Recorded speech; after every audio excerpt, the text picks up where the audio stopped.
Halina kayo, pilit niyong ipainom sa kanya ang sabaw na pampalaglag. Anong gagawin nyo? Tulong! Talaga bang sinasayang niyo ang gamot ko? Ginang, ang ating binata ay plant person na po. Bakit kailangan pa siyang painumin ng sabaw na pampalaglag? Ang plant person ay hindi lang makagalaw, hindi naman sira ang pag-iisip. Ito ay iyong ginasto. Ayaw mong tanggapin ang mabuti, kaya mapipilitan kang harapin ang masama. Masakit! Sino ka ba talaga? Ako ang unang ginang ng pamilyang yan. Hindi pa sapat na naayos ko si Yan Kiran. Ngayon, mayroon pa akong isa pa. Tingnan mo kung paano kita paparusahan. Anong ginagawa nyo? Bitawan nyo ako. Hindi ko papayagan na magkaanak ka kay Yan Kiran, para makipaghati sa yaman ng pamilya. Bitawan nyo ako. Umalis ka. Bitawan nyo ako. Pakawalan nyo ako.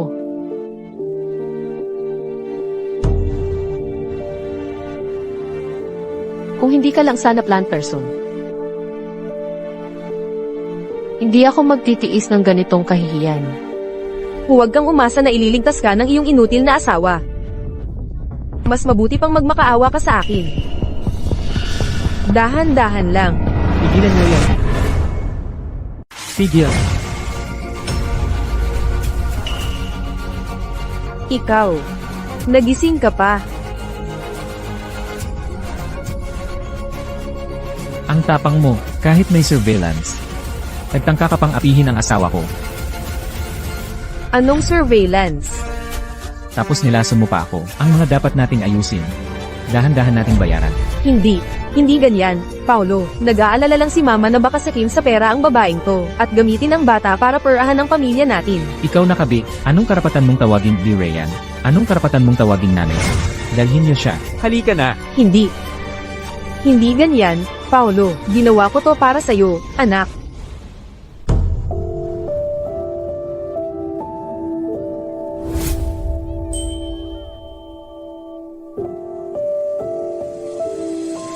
Matagal ka nang nakakabawi ng pandama.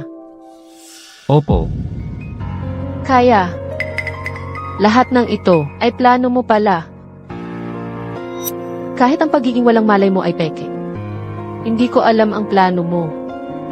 Pero sinadya mo talagang hintayin si Shenyu na kumilos laban sa akin.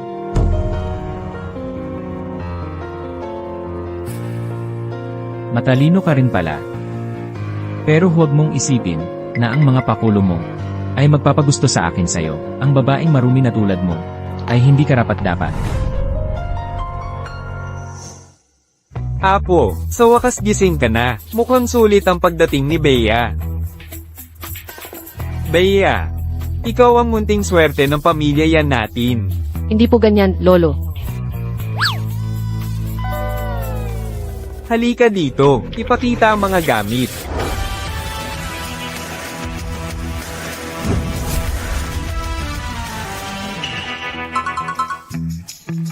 Ito ang titulo ng lupa. Ito ang gintong bar. Ito ang mga alahas. Ito ang susi ng kotse. Lahat yan ay regalo ko sa'yo. Ayaw ko po, Lolo. Masyadong mahalaga to. Hindi ko matatanggap. Hindi ba't nagpakasal ka lang para sa pera? Huwag kang magpanggap. Ikaw na bata ka, magpakita ka ng respeto. Bea, kung hindi mo tatanggapin, baka si Lolo ay bumili pa ng iba. Sige na nga. Salamat po, Lolo. Nagpapanggap ka lang.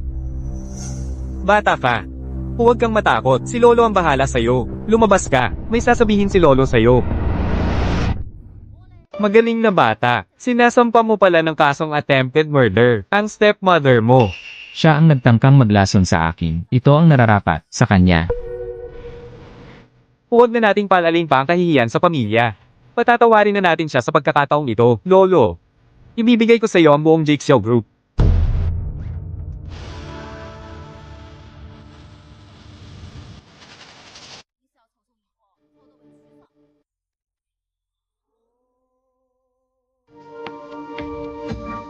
Lolo, susundin ko kayo.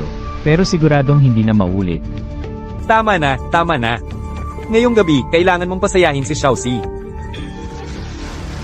Siguradong takot na takot ang bata. Pumunta ka na ngayon. Sige na, bilis.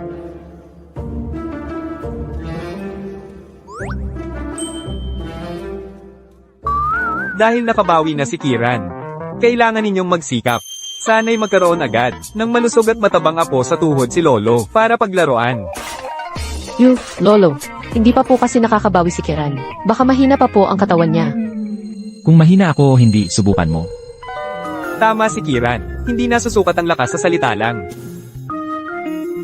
Sige na, hindi na ako manggugulo sa pagsubok ninyo. Lolo.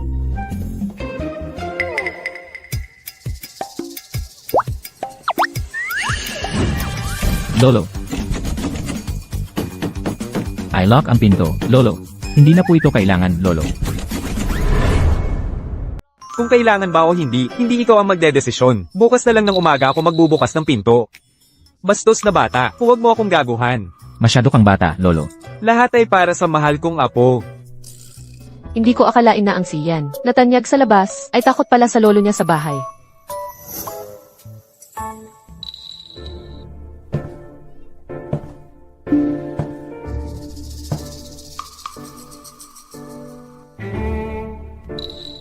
Anong ginagawa mo? Sabi mo kanina, mahina ako. Hindi sinasabi ko lang iyon para kay lolo.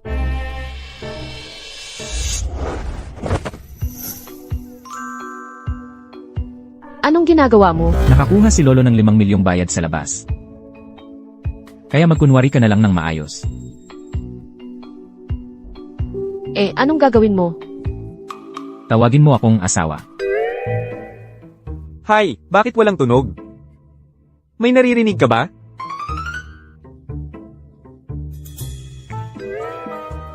Asawa. Ay, dahan-dahan ka.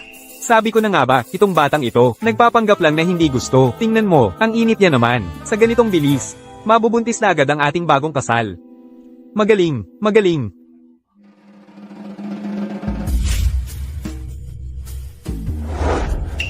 Ginawa mo iyon ng sadya, no?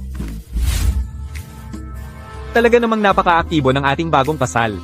Hindi mo talaga mahuhusgahan ng tao sa panlabas na anyo. Tama ka dyan.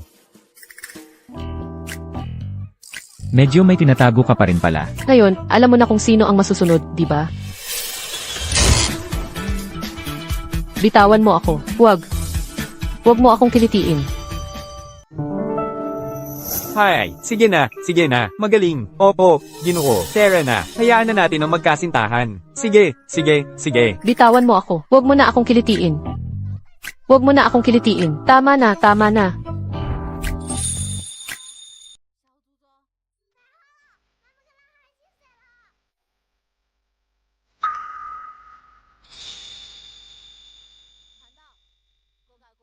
Boss yan.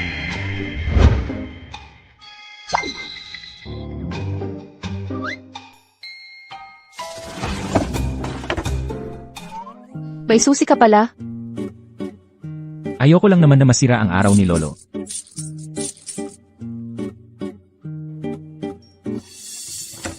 Boss yan. Ang estilo ng jade pendant na iyon ay bihira. Wala pa tayong makitang impormasyon. Ngunit, ang Zintian bar na pinuntahan mo noong gabing iyon ay nasa ilalim ng pamilyang Shen at ang bata pang asawa noong gabing iyon. Si Reyes, ang marangal na pangalawang anak ng pamilyang Shen, na punong-puno ng pagmamahal. Paano siya mapupunta para magtrabaho bilang waitress? Ang inyong lingkod ay nakatuklas na. Ang panganay na anak ay palaging hindi pinapansin. Sa tingin ninyo, baka? Imbestigahan natin itong mabuti. Lumabas ka na. Opo, boss yan.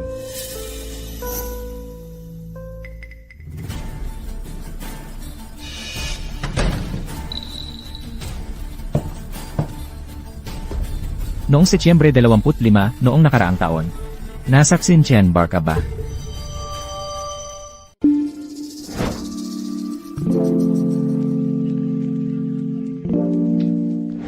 Hindi niya malalaman na nawala ang aking dangal, di ba? Noong araw na iyon, buong araw akong nasa bahay. Pwede akong patunayan ng aking pamilya. Sa bahay, si Reyes, ang marangal na pangalawang anak ng pamilyang Shen.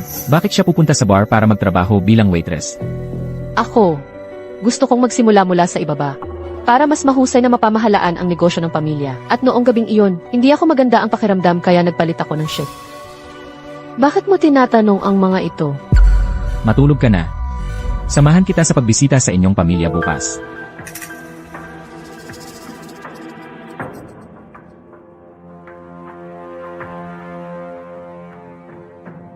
Lumayo ka ng kaunti.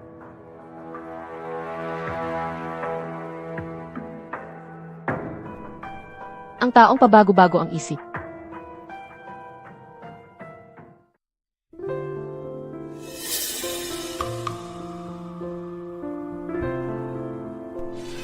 Ang aking jade pendant. Paano ito napunta dito? Sumpa, nagising pala si Paulo Santos. Hindi niya malalaman na si Bea Reyes ay hindi na malinis, di ba? Siguradong hindi sasabihin ni Bea. Pero kung si Paulo Santos mismo ang makatuklas, paano na? Kung mabunyag ang bagay na ito, buong pamilya natin ang masasama. Asawa ko, pa. Dumating na si boss yan. Halika, maupo ka. Napakabalisa, talagang may tinatago. Hindi ko inaasahan, ang binata na si Paulo, napakagwapo. Palagi niya akong tinitingnan, posible kaya.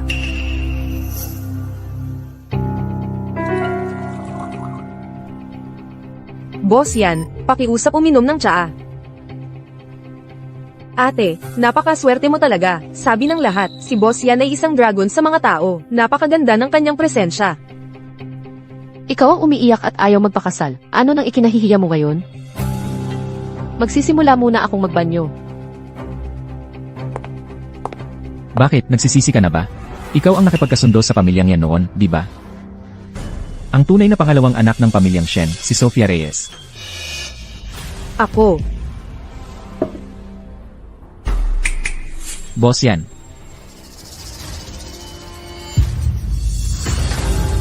Noong Setyembre 25, noong nakaraang taon, nasa Xinjiang Bar ka ba? Ano ang ginawa mo?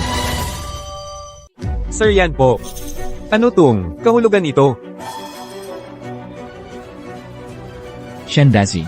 Akala mo ikaw ay makakalusot sa pamilya yan? Noong nakaraang taon, noong gabing iyon, nagkaroon ng isang pangyayari sa bar.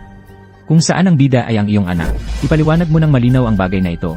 Tungkol sa kapalit na kasal, hindi ko na ito pag-uusapan pa. Sir yan po, noong araw na ang anak kong si Shen. Sir yan po, sa totoo lang, noong araw na iyon, si Xiaozu. Nay, anong pinagsasabi mo? Xiaozu, tigilan mo na yan. Sir yan po, noong gabing iyon, may dumating na lalaki. At kinuha si Xiaozu. Sir yan, huwag po kayong maniwala sa sinasabi nila. Ako ang lalaking iyon noong gabing iyon.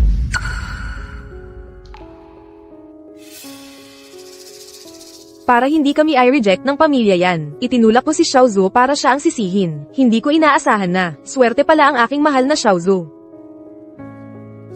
Kaya pala ikaw ang nagligtas sa akin. Ang kabutihang ito ay lagi kong tatandaan. Huwag kang mag-alala, makikipag-divorce po ako sa'yo sa lalong madaling panahon.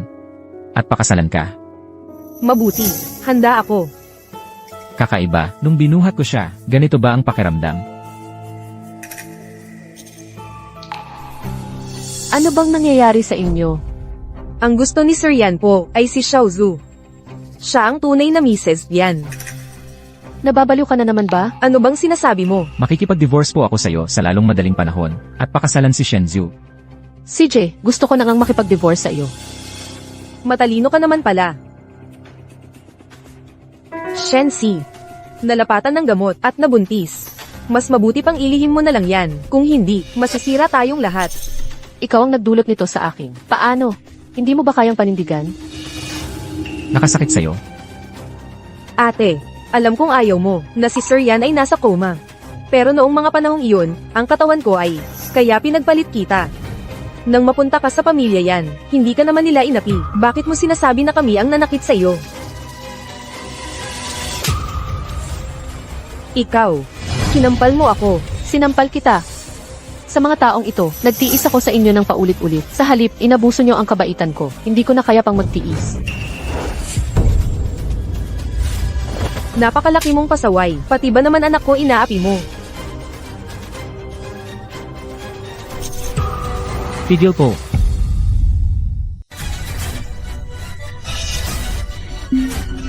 Tigil po.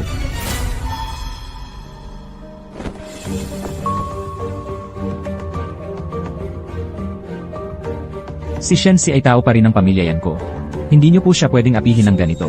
Kuya Kiran, kakabiwit mo lang sinabi na pakakasalan mo ako. Nakakatawa. Hindi pa nga tayo hiwalay. Bakit ka nagmamadali maging kabit? Ikaw. Tapos ka na bang magdrama? Hindi ka po ba nahiya? Shensi, maghintay ka sa kotse.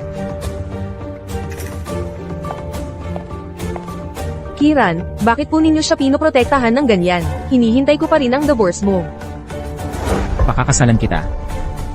Pero sa ngayon, si Shensi pa rin ang asawa ko. Huwag ka namang lumabis. Talaga bang pinapabura ni Sir Yan si Shensi? Nakakainis. Anak, huwag kang magmadali. Marami pa tayong oras sa hinaharap. Huwag kang maging maliit ang isip. Kapag naging Mrs. Yan ka na, marami kang magagandang araw. Tama ka dyan. Kapag naging ang bagong misis ng pamilya yan, hindi ako matatakot na turuan ng leksyon si Shensi.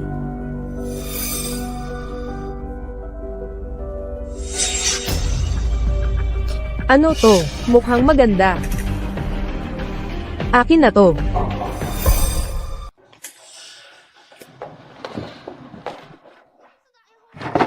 Bakit hindi ko mahanap ang jade pendant ko?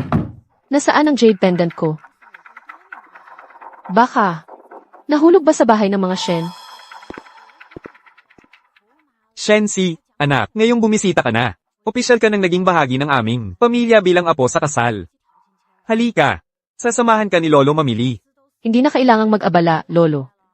Isipin mo na lang na kasama mo si Lolo. Okay ba? Sige na nga.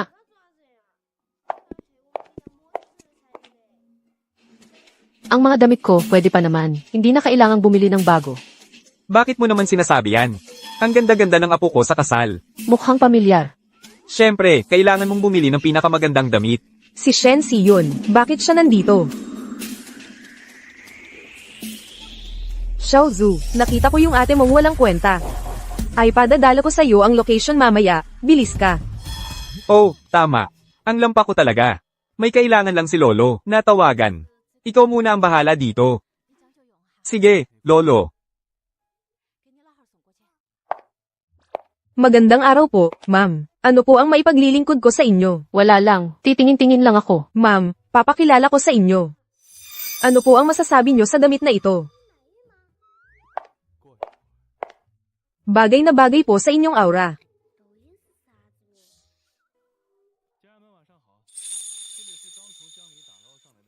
Maganda ang damit na ito. Magkano po? Ma'am, napakaganda ng inyong panlasa. Ang damit na ito ay mula sa aming brand. Isang high-end custom-made collection. Tingnan niyo po ang mga diamante dito. Mayroon itong 20 piraso. Bawat isa ay 4 na milyong piso.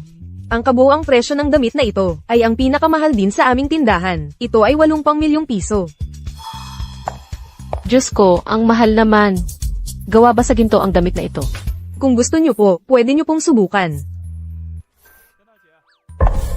Kung hindi mo kaya bilhin, huwag mong basta-basta hawakan. Kung hindi ka nahihiya, okay lang. Ayokong mahawakan ng taong tulad mo ang damit. Ikaw pala, Wang Qianqian. Kaya mo bang bilhin ang 80 milyon? Hindi naman sa naninira ako, Shensi. Sa susunod, magdala ka ng mata mo at tumingin ng mabuti. Ang ganitong klase ng tindahan, bagay ba sa'yo ang pumasok dito? May kinalaman ba sa'yo? Isa ka bang tagalinis dito? Bawat customer na papasok, kailangan mong punasan ang sahig. Hello, mayroon pa bang ibang disenyo? Pakituro pa sa akin. Sige na, ma'am. Bakit ka nakikialam? VIP ako dito. Dapat ikaw ang nagsaserve sa akin. Wang Qianqian, anong ginagawa mo? Ang boyfriend ko ay ang manager ng tindahan na ito. Mag-ingat ka, baka ipaalis ka niya. Paano man, maituturing akong kalahating may-ari ng tindahan na ito. Anong pakialam mo kung pag-alitan ko siya? Wang Qianqian, sobra ka na. Hindi na kailangan. Gusto ko rin ng damit na ito. Ibigay mo sa akin para masubukan. Sige po. Ang bagal mo. Sinadya mo ba yan? Sabi ko na sa'yo, umalis ka na. Bakit ka pa nakikialam?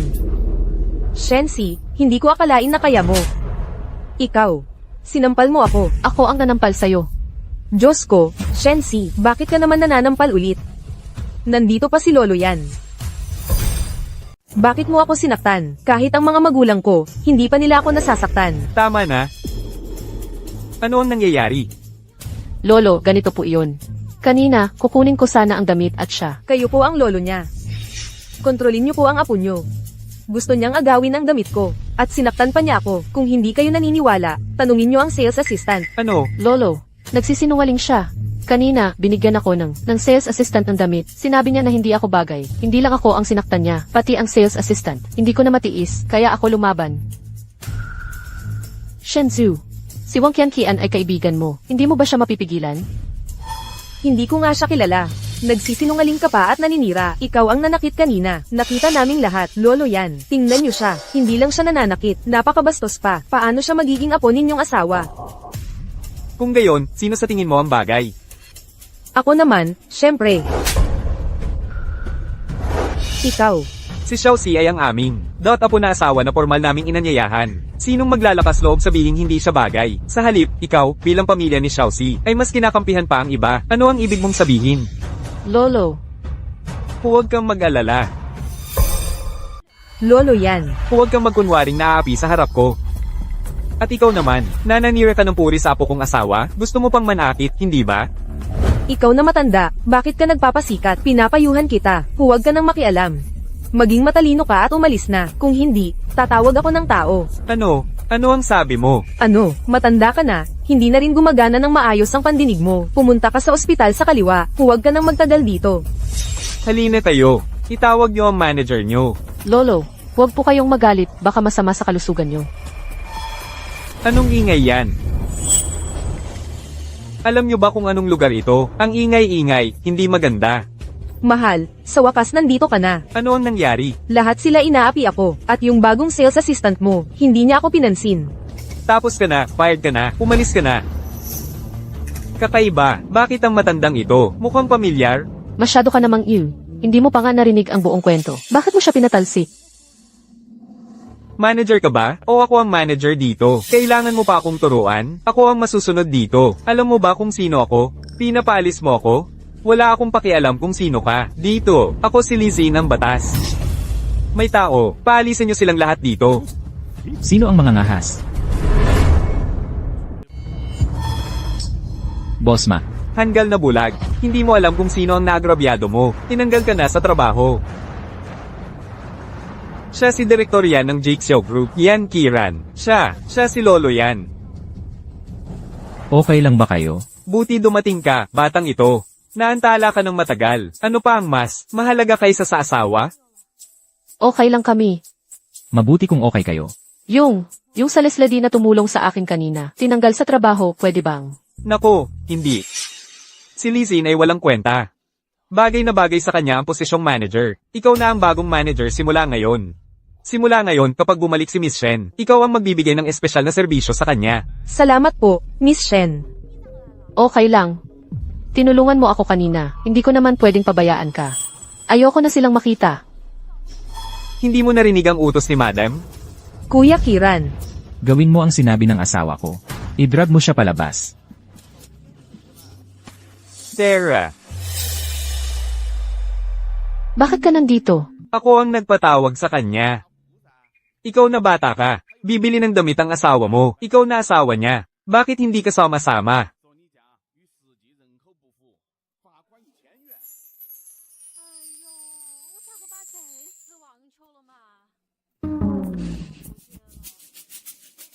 Anong gusto mong isuot? Masyadong mahal ang mga damit dito. Madam, ito po yung damit na nagustuhan nyo kanina. Naku, hindi. Masyadong mahal, hindi ko bibilhin. Okay lang. Kanina pa po nagutos si direktor yan. Lahat ng magustuhan nyo, kunin nyo na. Simula ngayon, kahit ano ang gusto mo, bilhin mo na.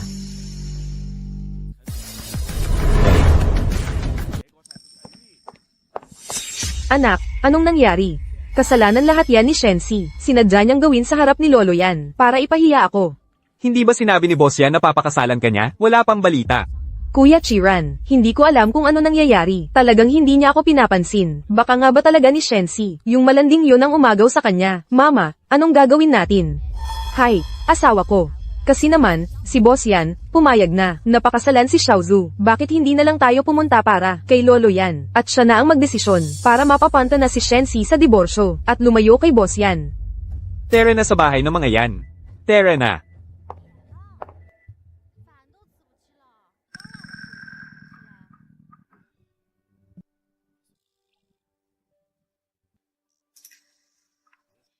Babalik ka na naman sa opisina, di ba? Itong boss yan natin. Talagang busy. Ngayon, kahit ang pag-alalay sa lolo at sa asawa, wala ka ng panahon. Lolo, marami akong ginagawa nitong mga nakaraang araw. Kapag naayos ko na lahat, babalik ako para makasama ka. At mas makasama si Shensi. Sige na, sige na. Umalis ka na. Huwag mo kaming istorbohin ni Xiaoxi.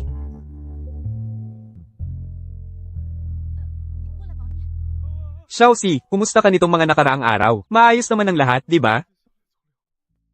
Kailangan talagang bantayan itong batang ito. Ay, nalimutan ko na pala. Nag-uusap kami ni Old Wang sa parke para maglaro ng chess. Ikaw naman, Xiaoxi, magpahinga ka muna ng mabuti, okay? Lolo po, mag-ingat po kayo paglabas nyo. Sige po, magpahinga na po kayo.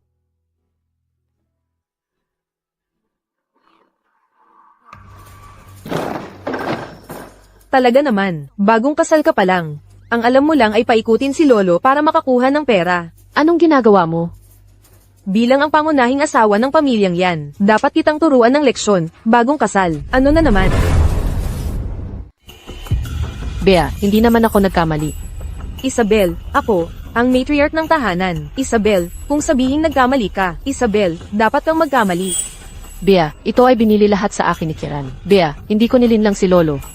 Isabel, ginastos mo rin ang pera ng pamilya yan. Isabel, bilang bagong kasal. Isabel, hindi ka nag-iisip na makatipid para sa pamilya. Isabel, bagkos ay nagwawaldas ka ng pera. Isabel, sa tingin ko. Isabel, sakim ka lang sa pera ng pamilya yan. Isabel, kaya ka nagpakasal dito.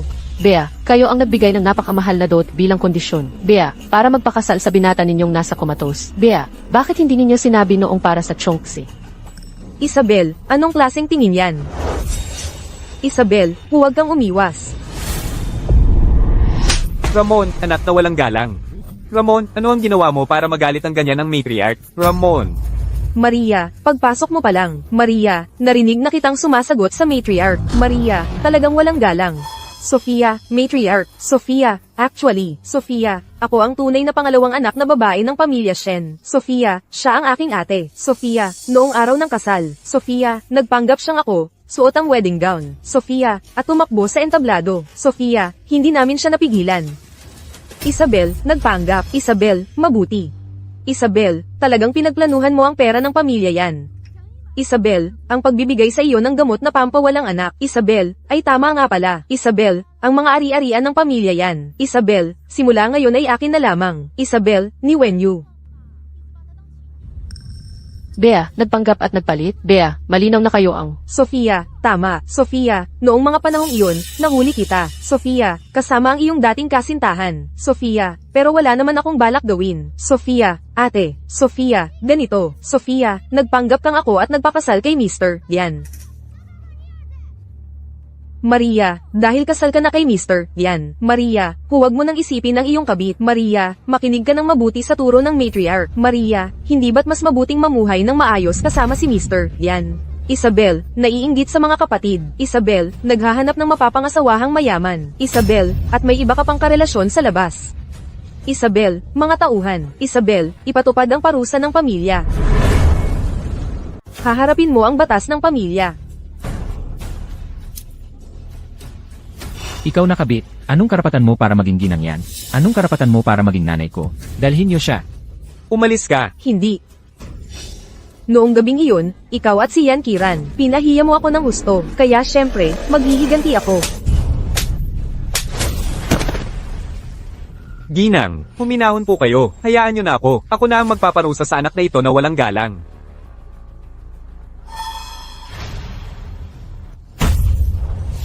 Bilasin mo, para kay Ginang, at sa mga ninuno ng pamilyang yan, humingi ka ng tawad. Huy, kahit pa napilitan akong magpakasal, kahit pa sabihin kabit ako, lahat yan ay hindi totoo. Bakit ko aminin?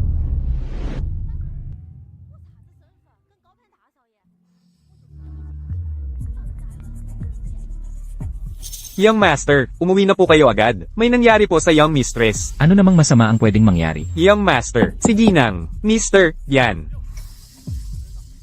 Malapit na pong magsimula ang meeting.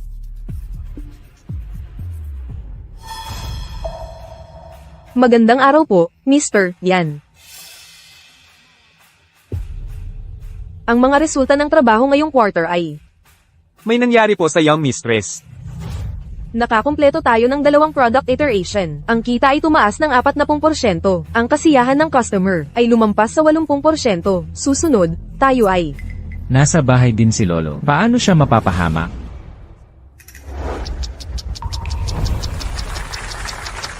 Presidente. Sa tingin niyo po, ang aming proposal. Ayos. Ipagpatuloy ang plano ayon sa proposal. Sige po, Mr. Yan. Mayroon pa akong ibang gagawin. Tapos na tayo para sa ngayon.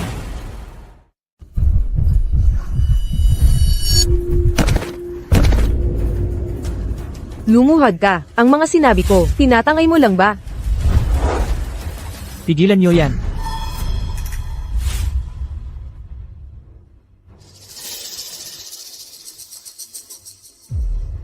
Kuya Kiran. Anong tingin niyo sa pamilyang yan? Paulit-ulit kayong nanggugulo dito. Paano ako magiging katulad nila? Sinabi mo na pakakasalan mo ako balang araw. Ako ang iyong asawa. Hindi pa ngayon. Binalaan na kita. Huwag mo nang sasaktan pa ang asawa ko. Pero siya ay impostor. Tumigil na kayo sa pag-aaway. Bakit ikaw na naman? Lolo Yan, narito ako ngayon para sabihin sa inyo ang katotohanan. Si Shensi ay hindi talaga ang inyong manugang. Ako ang ipinagkasundo sa pamilyang yan. Ako ang tunay na pangalawang anak na babae ng pamilyang Shen. Si Shensi ay para lang sa pera. Kaya siya nakasama ni Kiran. Lolo. Ako. Xiaoxi, ano ba talaga ang nangyayari dito? Naniniwala ako sa iyo, Apo. Sabihin mo sa akin ang katotohanan. Tay, paano mo naman paniniwalaan? Ang mga sinasabi niya. Ang katotohanan ay, noong si Kiran ay kumatos pa, si Shenzhou ay ayaw talagang magpakasal. Ngunit para sa dote ng pamilyang yan, ginamit niya ang aking ina na nasa ospital para pagbantaan ako. Pinilit niya akong magpakasal sa pamilyang yan. Ginoo, huwag niyo pong pakinggan ang kanyang pinagsasabi. Lumayas ka sa pamilyang yan.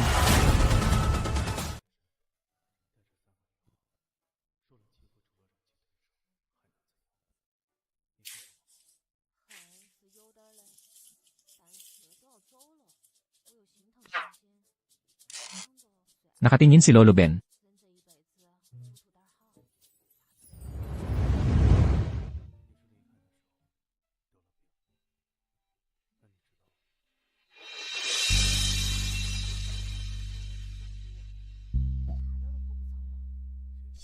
Lolo Ben, ako nga ay ang peking nobya. Huwag kang mag-alala, makikipaghiwalay ako agad kay Enzo. Mahal kong bata, ang pagdating mo, ang nagpagaling kay Enzo. Ikaw ang kayamanan ng aming pamilyang yan. Huwag kang mag-alala, kahit ano pa ang iyong pagkatao, ang gusto ni Lolo ay ikaw bilang tao. Lolo, Sige na, huwag na kayong mag-isip pa. Sa mga susunod na araw, siguradong magiging maayos ang inyong pamumuhay, ang manugang ng pamilyang yan. Simula ngayon, ikaw na lang. pero kami, Lolo, naiintindihan ko. ano na naman kayang iniisip ng lalaking ito? Dahil alam na ni Lolo ang katotohanan. Hindi ba ngayon, ang pinakamagandang pagkakataon para pag-usapan ang diborsyo? Maghanap ka ng ilang tao, pupunta sa pamilyang Shen, para sunduin ang biyenan. Salamat po, Lolo. Kung alam ko lang noon, ang posisyon ng batang asawa ng pamilyang yan noon, dapat sana ay akin. Tama na yan. Noong pinilit kitang magpakasal, nagbanta ka ng pagpapakamatay. Ngayon, nagsisisi ka na. Hindi ko akalain na si Lolo Ben ay ganoon na lang kagusto si Sofia. Kahit sabihin pang kapalit na kasal, hindi umubra. Hay. Ang bagay na ito, kailangan pa nating pag-isipan mabuti. Sa tingin ko, ang unang asawa ay hindi rin masyadong gusto si Sofia. Maghanap ka ng pagkakataon at makipagkaibigan ng mabuti sa kanya. Sige. Naiintindihan ko, pa. Mang Kiko. Ayon sa utos ng matandang Ginoo, narito ako para sunduin ang ina ng batang asawa, si Jiaoru, pabalik sa tahanang yan. Ginoong Shen, hindi mo pa ba siya palalayain? Opo, ibibigay ko na siya agad. Sofia. Hindi pa tayo tapos. Nanay. Nanay. Nanay. Saan ka ba talaga nagpunta? Hindi rin sinabi sa akin ni tatay. Anong sakit mo at hindi mo rin ako pinayagan makita ka? Hindi ako may sakit. Si Shendazi ang nagkulong sa akin sa mental hospital. At hindi niya pinayagan kahit sino na dalawin ako. Akala ko.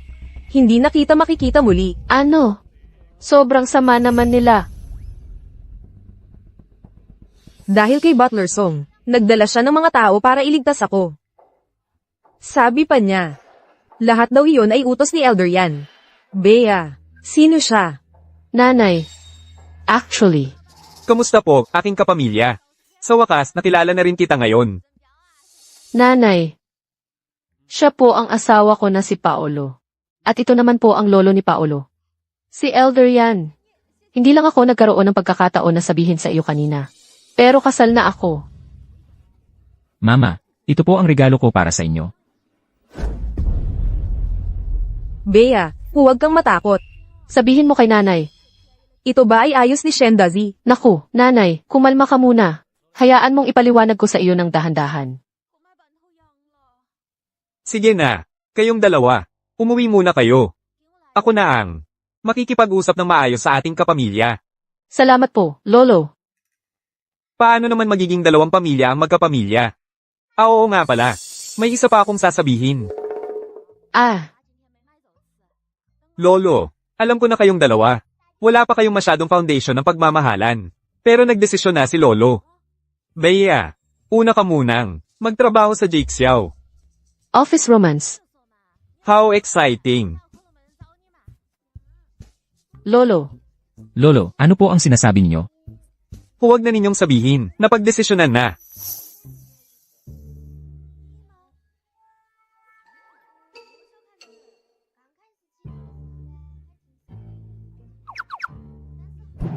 Bakit? ayokong sirain ang plano ni lolo. Pero kailangan kong umasa sa sarili ko. Mag-i-interview ako para makapasok sa kumpanya. Ayokong marinig sa kanila mamaya na dahil sa koneksyon ako nakapasok. Nakakahiya ba ang pag-amin ng relasyon natin? Bahala ka. Bakit siya nagagalit na naman? Parang pufferfish ba siya?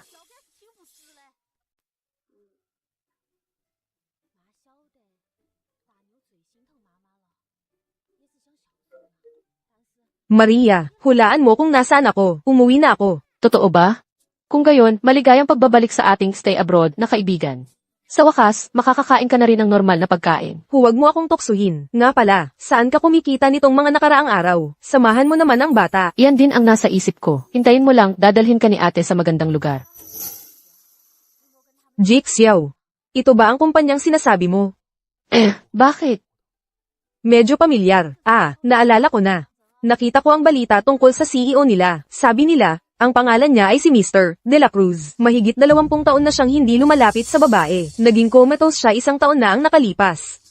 Pero ngayong taon, ikinasal siya. Pagkatapos niyang pakasalan ang kanyang asawa, agad siyang nagising. Ang mahiwaga naman, yung asawa niya. Sino kaya siya? Ayos ka lang, Dim De La Cruz. Kumalat na pati ang mga chismis mo sa ibang bansa. Ay, hindi na mahalaga yan. Tara na. Sige.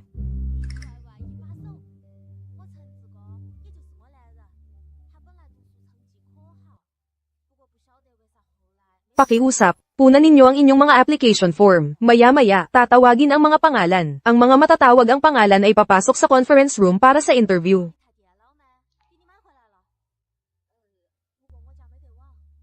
Salamat po. Salamat po.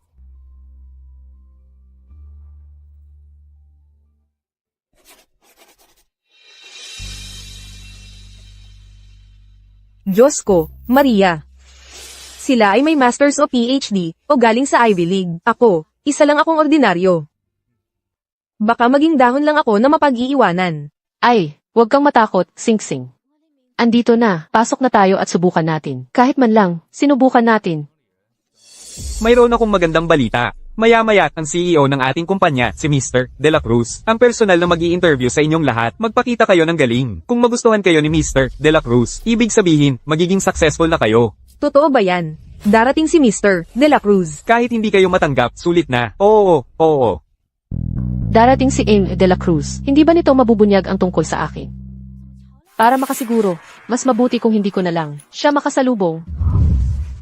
Stella, ikaw muna ang mag-interview. Hihintayin ko ang susunod na slot. Susuportahan kita sa labas. Tigil. Bea, malapit ka nang tawagin. Saan ka pupunta? Paumanhin po, may emergency sa bahay. Kailangan kong umalis sa interview. Ano sa tingin mo ito? Palengke ba? Kami ang pumipili sa'yo. Hindi ikaw ang pumipili sa amin. Kakasabi ko lang na magpakitang gilas kayo. Tapos aalis ka? Bakit mo ako sinusuway? Paumanhin po, hindi ko po iyon ibig sabihin. Sasabihin ko sa'yo, bihira lang bumisita si Sir Paulo sa departamento natin. Kung hindi ka magiging maayos, lahat tayo ay madadami dahil sa'yo. Naaalala ko po, 2 araw. Ang interview sa planning department. Maaari po ba akong maghintay sa susunod na interview? Si Bea Reyes ay tumatakas sa gitna ng laban. Walang pananagutan. Ang tulad mo ay mag-ingat. Baka ay blacklist ka ng Jixiao. Mamaya, ipapaalam ko ang pangalan niya sa lahat ng kumpanya sa lungsod ng Dragon para hindi ka na makahanap ng trabaho doon. Ay, Sir Paulo. Sir Paulo, nandito na po kayo. Kagabi lang po ay pinagsasabihan ko ang isang babaeng walang alam. Kaya hindi ko po kayo napansin agad. Hindi na mag-interview. Ano ang pakialam mo? Paano nakilala ng babaeng ito si Sir Paulo? Ang malas, sa huli, nakasalubong ko pa rin ang lalaking ito.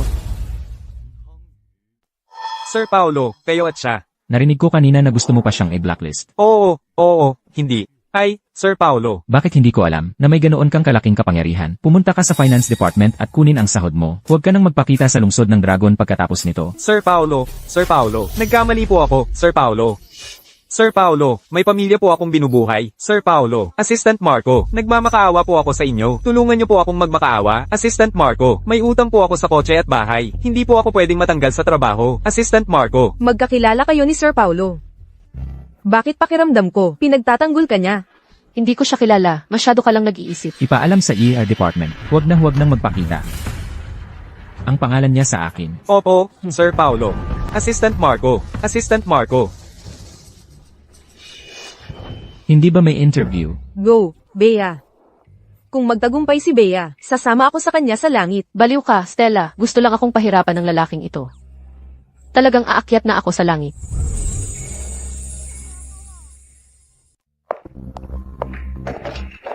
Magandang araw po, Sir Paulo. Ganito pala ang interview sa malaking kumpanya, kinakabahan na rin ako.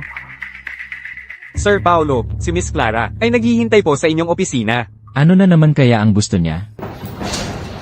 Sige na, kayo na muna.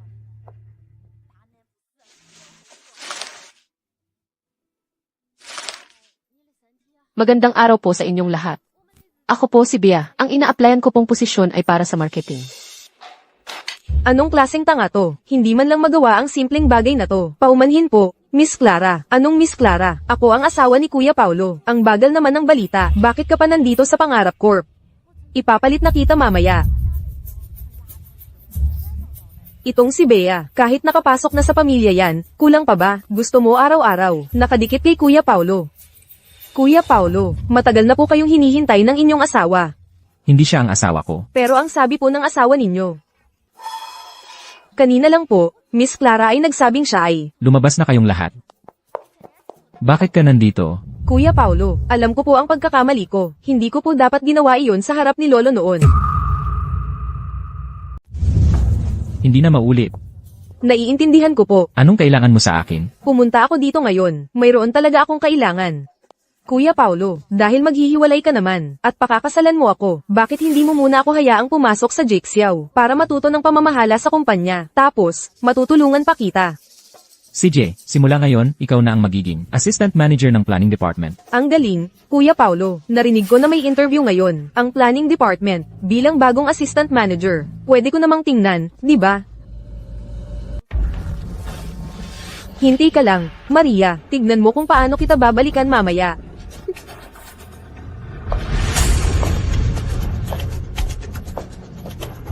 Si Bea, ang bagong assistant manager ng planning department, ay siya rin ang interviewer ngayon. Sinadya niyang dalhin dito si Bea. Sa tingin ko po, hindi ka talaga bagay. Sa department namin, ang pinakamahalaga sa trabahong ito. Ay ang galing sa pagsusulat at pagiging malikhain. Sa paaralan po, nakatanggap na ako ng maraming literary awards at nagplano ng maraming campus events. Naniniwala akong may sapat akong kakayahan para sa trabahong ito. Kung hindi ka po bagay, hindi ka bagay. Anong mga dahilan pa? Hindi ako bagay. Kung gayon, maaari ko bang itanong, kwalipikado ba ang bagong interviewer na ito para mag-interview? Ginoong Paolo, kung sa tingin niyo po, ay hindi ako bagay, hindi na kailangan. Humanap pa ng taong mas walang kakayahan. kakayahan. Para ipahiya ako, aalis na lang ako. Ano ang sinabi mo tungkol sa akin? Aalis ka na. Ano ngayon? Sige, kukunin kita. Aalis na ako. Ginoong Paolo, humanap ka na lang ng iba. Kung tatanggihan mo ako, lahat ng kumpanya dito ay tatanggihan ka. Hindi ako naniniwala. Maghintay ka at makikita mo. Naglakas loob siyang sumagot kay Mr. Paulo. Ang tapang niya, parang isinasapanganib niya ang buhay niya. Assistant Kin, ipagbigay alam sa lahat ng kumpanya dito. Sinumang maglakas loob na kumuha kay Maria ay lalaban sa akin. Kung hindi lang dahil kay Lolo, akala mo ba gusto kong pumunta? Anong nangyari, Bea? Bakit hindi ka nagsasalita mula kanina? Mukha ka nang makakapagsabog ng apoy. Mabuti pa nga, susunugin ko ang 9 Heavens Building at susunugin si Marco. Huwag naman, Bea, mayroong dito na napakasarap na cake shop. Hindi pwede yan. Tara na. Bea. Na-delay ang flight ko, walang magagawa. Kaka-rating ko lang, tapos na pala lahat para sa inyo. Salamat sa pag-cover, CEO Marco. Libre kita sa susunod. Engan, Tama nga pala, narinig ko kanina na minumura ka ni Bea. Anong ginawa mo? Bie. Kilala mo siya. Siya ang junior ko sa school, magaling siya. Anong posisyon ang ina-applyan niya? Sa planning department. E di sa department ko yan, magaling. Paano kung ayoko siyang i-hire? Kung mapunta siya sa ibang kumpanya, malaking balakid yan sa atin. Walang ibang kumpanya ang makaka-hire sa kanya. Ikaw talaga, hindi mo pa naiintindihan ang halaga niya. Pero, siguradong may kumpanyang lalaban sa kagustuhan mo para kunin siya. Sino ang maglalakas loob? Kung hindi ka naniniwala, abangan natin.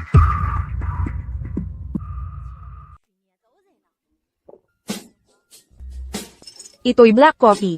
Hindi ka ba nahihirapan? Kahit gaano pa to kapait, mas mapait pa ang puso ko. Okay lang yan, Bea. Trabaho lang naman yan. Maghahanap na lang tayo ng iba. Hindi yun ang dahilan ng galit ko. Alam mo ba kung sino ang nag-interview sa akin ngayon? Sino? Sino? Ang asawa ko at ang kabit ng asawa ko. Anton, ang landi mo. Si Anton ang asawa ko. At yung sumunod na pumasok, siya ang stepsister ko, si Clara. Siya ang kabit. Ang playboy mong asawa, si CEO Anton na yun. Nakalaglag pa siya sa kapatid mo. Ang bawat balita, mas nakakagulat pa sa nauna. Kung ibebenta ko to sa dyaryo, siguradong yayaman ako. Sabi ng pamilya yan, isasara nila ang buong syudad para sa akin. Mag-ingat ka, baka i-catch ka nila. Okay lang yan. Magkaisa tayong mag-sister. Ano ang tinitingnan mo? Kukunin ko to para ipagpalit. Kayo na muna ang mag-usap. Long time no see, Bea. Classmate Chai, long time no see. Dapat tawagin kitang si Chai na. Huwag mo namang sabihin yan ng malayo. Malulungkot ako. Ordinaryong tao lang ako. Kapag kausap ko si Chai, nanginginig ako sa takot at hindi makapag-usap ng malaya. Bea, alam kong galit ka pa rin sa biglaan kong pag-alis noon. Napakaduwag ko lang kasi. Hindi ko kayang labanan ng arranged marriage ng pamilya ko. Dahil iniwan kita. Pero ngayon, hindi na ako ang dating ako. Bumalik ako para sa'yo, Bea. Hindi mo ako iniwan. Palagi lang tayong ordinaryong kaklase. Wala namang pag-iwanan. Bea, alam ko noon, ako ang nagkasala sa'yo. Sinabi ko na sa pamilya ko na ikakansela ko na ang kasal. Pwede mo po ba akong bigyan ng isa pang pagkakataon? Hindi ko maintindihan. Director Paulo, ano ang sinasabi mo? Pero tapos na ang lahat. Sana sa susunod, magkahiwalay na lang tayo. Gusto ko lang naman tumulong sa'yo. Nakita kita kanina paglabas mo. Sa opisina, mukhang hindi maganda ang iyong mukha.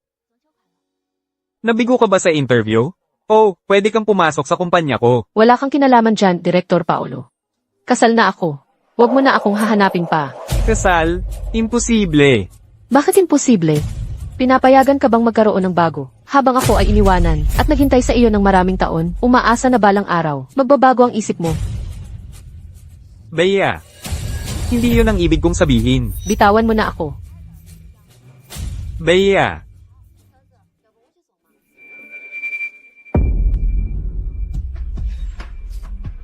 Assistant David, alamin mo kung sino talaga ang lalaking yon. Okay, Director Marco. Hindi pa kami diborsyado, pero binigyan mo na ako ng sungay. Magaling ka, Bea.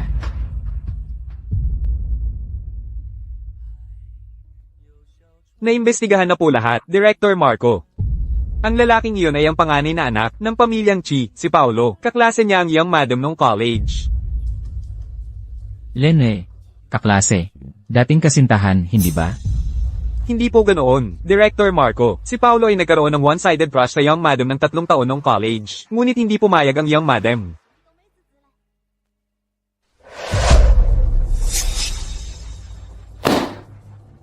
One-sided crush lang pala. May mga sabi-sabi nga na gusto nila ang isa't isa, pero noong 4th year nila, biglang inanunsyo ni Paolo na mayroon siyang kasintahan.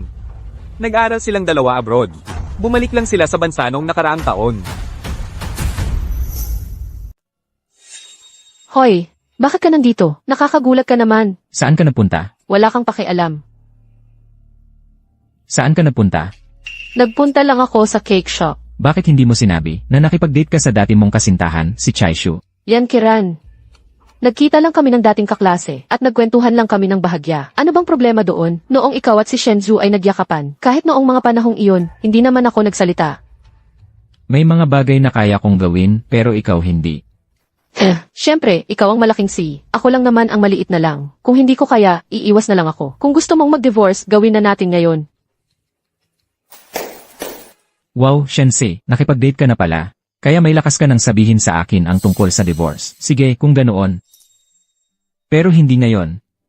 Sa ating dalawa, isa lang ang may karapatan na mag-file ng divorce at iyon ay ako. Ano na naman ang gagawin mo? Nagsalita na ako sa buong syudad na iban ka. Hulaan mo nga. Kung si Chaishu ba, iiwan ka na naman sa pangalawang pagkakataon. Yan, Kiran.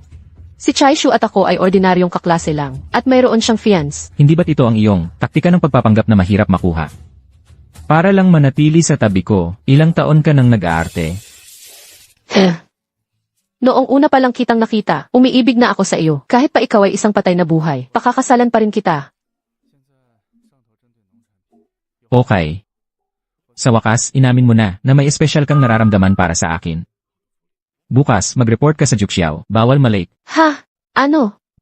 Ito ang aking parusa sa'yo. Parusahan ka na may espesyal kang nararamdaman para sa akin, habang ikaw ay nagtataksil. Okay. Hindi ko na kaya itong narcissist na ito. Sa madaling panahon, hahanap ako ng paraan para mag-divorce. Anong ginagawa mo? Wala naman. Hindi ba't mag-asawa tayo? Ano sa tingin mo? Walang hiya. Walang hiya. Huwag kang matulog sa kama ngayong gabi. Matulog ka sa sahig.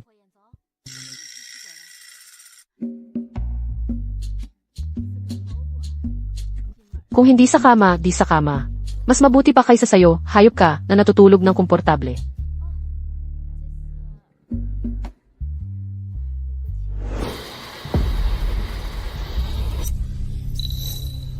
Paano niya nagagawa na maalala ko, ang babae noong gabing iyon? Impossible. Hindi kailanman si Shensi.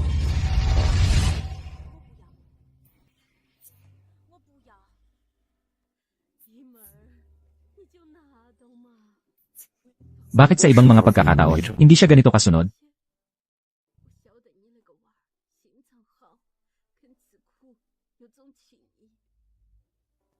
Nakakatuwa ka talaga, ginoong yan. Hindi ba't sabi mo bawal akong matulog sa kama? Huwag na, para hindi ka na magpanggap na young mistress, at magsumbong ka pa kay Lolo. At magtulungan kayong guluhin ako. Ang galing mo, ginoong yan. Hindi ko akalain na alam mo pala manakot ng mahina at matakot sa malakas. Pero huwag kang mag-alala, kapag naghiwalay na tayo, hindi na natin kailangan magpanggap na sweet na mag-asawa. Akala mo ba gusto kong umarte kasama ka? At saka, huwag kang magsabi ng kahit ano kay Lolo. Babalik ako pagkalipas ng ilang araw, para personal na ipaliwanag sa kanya. Naiintindihan ko. Pero sa ngayon, asawa pa rin kita. Lumayo ka sa ibang mga lalaki. Kailan ba ako nakipag-flirt sa ibang lalaki?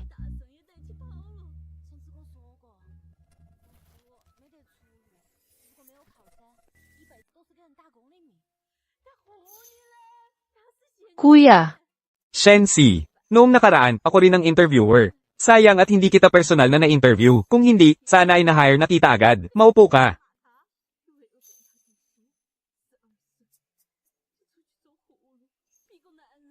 Ito ang kontrata.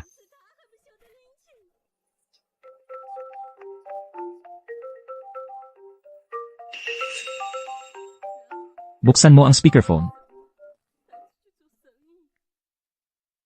hello. Xiaoxi, tungkol sa trabaho kahapon, ano na ang naging desisyon mo?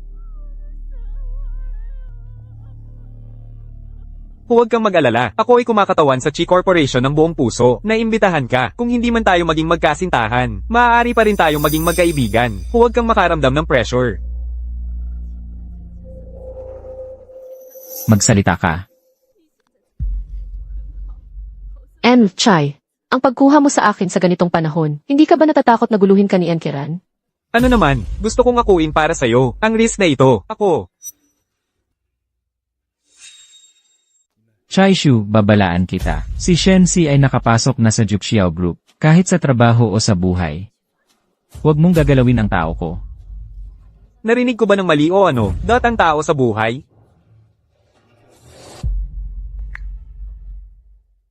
Ayaw ko. Ilsat, hindi po. Ang katapatan ko sa Juxiao Group ay walang kapantay, wala akong ibang intensyon. Pirma muna, ang iba, pag-usapan na lang natin.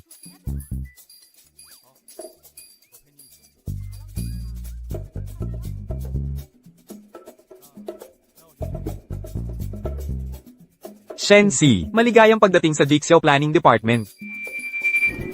Anong ginagawa mo?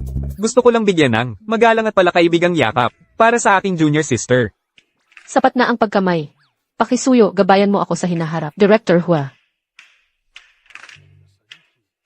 Kung gayon, Ginoong Yan, maaari ko bang itanong kung may iba ka pa bang ipag-uutos sa akin? Shensi, huwag mong kalimutan ang babala ko kagabi. Sige po, Ginoong Yan.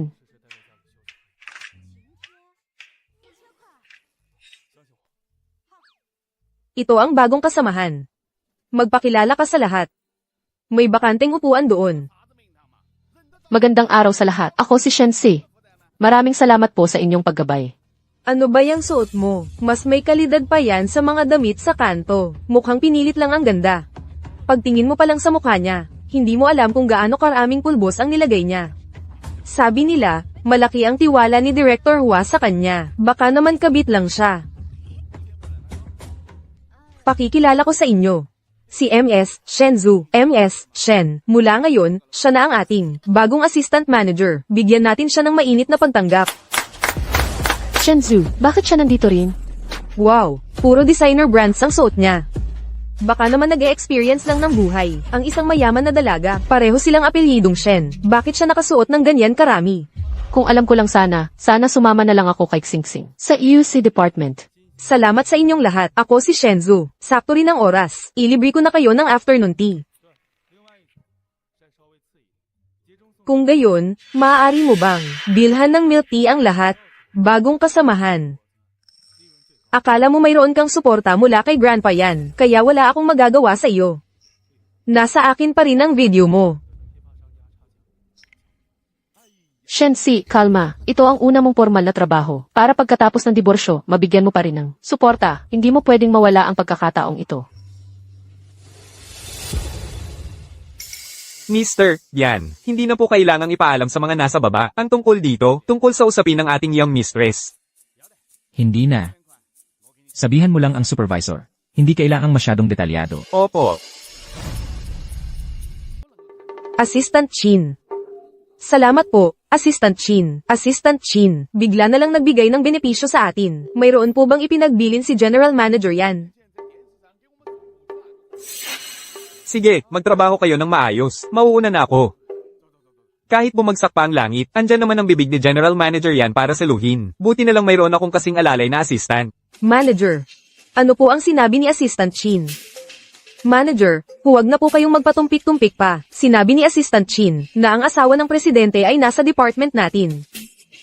Hindi nga, baka naman, yung dalawang bagong dating ngayon. Si Shen ba? Imposible naman. Siya po si Shenzu, Miss Shen. May punto ka. Kitang-kita naman kay Manager Shen na isa siyang prinsesa. Bagay na bagay kayo ng presidente natin. Ang ganda naman ng kwento. Nai-imagine ko na ang isang love story movie ng prinsesa at prinsipe. Manager Shen, ang low-key mo naman. Bakit hindi mo sinabi na ikaw pala ang asawa ng presidente? Paano ninyo nalaman? Siguradong si Kuya Kiran ang nagbilin sa inyo. Nagpadala pa nga si Assistant Chin ng milk tea. Maraming salamat po, General Manager Yan. Mrs. Yan, hindi na kami mahihiyang tumanggap. Sana po ay marami pa kayong maibibigay sa amin sa hinaharap, Madam.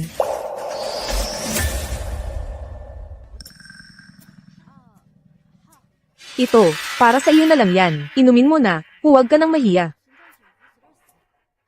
Para sa milk tea. Hindi naman kami uminom, kaya bakit kami magbabayad? Mabuti pa, ayusin mo na itong mga dokumento, at ibigay sa akin bago mag-out. Kung inuutusan ka, gawin mo. Utos ng asawa ng presidente, hindi mo ba susundin? Asawa ng presidente. Habang isinasadya ang diborsyo, hindi na makapaghintay na ipahayag sa kumpanya ang pagkakakilanlan ni Maria. Paolo, ikaw na basura. Sige na, sige na.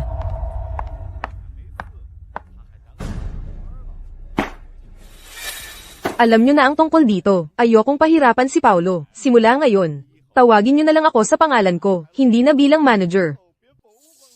Tinatawag na lang sa pangalan. Ang sweet naman. Manager Maria. Sobrang arogante naman ni Bea. Paano niya nagawang hindi ka igalang? Alam ko naman talaga noon pa man, na lagi niya akong tina-target. Noong nakaraan lang, sinubukan niyang akitin si Paulo, at nahuli ko pa sila. Si Bea ay isang kabit. Sobrang walang hiya talaga. Tama. Manager Maria, huwag kang mag-alala. Makikinig kami sa iyo. Siguradong itataboy natin si Bea. Ang kabit na iyon. Tama, ang mga ganitong tao ay hindi dapat manatili sa ating kumpanya. Salamat sa inyo. Mababait kayo.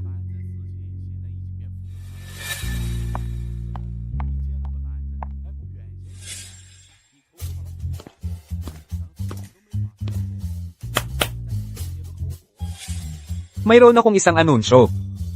Ang bagong produkto ng Jigsaw Group ay malapit ng ilunsad. Para sa product exhibition event na ito, nagpasya si Paolo na magdaos ng isang creative competition. Kung sino man ang mapiling proposal, magkakaroon ng promotion at dagdag na sahod. Kahit ano pa ang hilingin mo.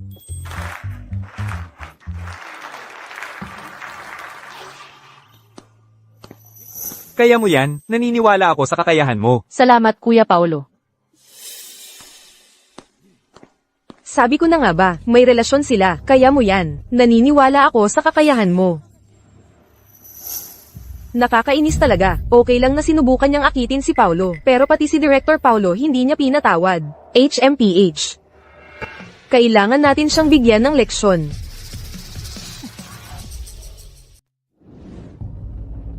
Ay, sa wakas, tapos na ang proposal. Ipiprint ko na lang bukas. Siguradong naghihintay na si Sofia at galit na. Sorry sa paghihintay, tapos na ako. Kain na tayo. Anong nangyayari? Nag-brown out.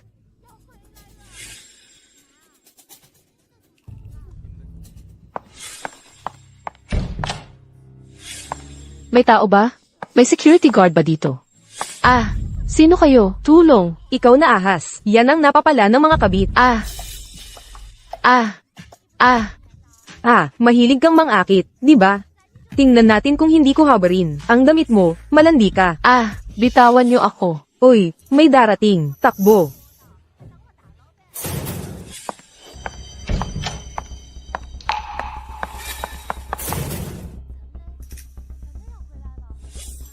Bea, kumusta ka? Sofia, mabuti na lang na iligtas mo ako. Kanina, may mga umatake sa akin at sinaktan ako. Talagang nakakainis. Tara na, hahanapin natin ang security guard. Pero naiwan ko ang ETH ko sa computer. Mas mahalaga ba ang USB kaysa sayo? Kapag lumabas na ang CCTV footage, lahat sila ay aarestuhin natin.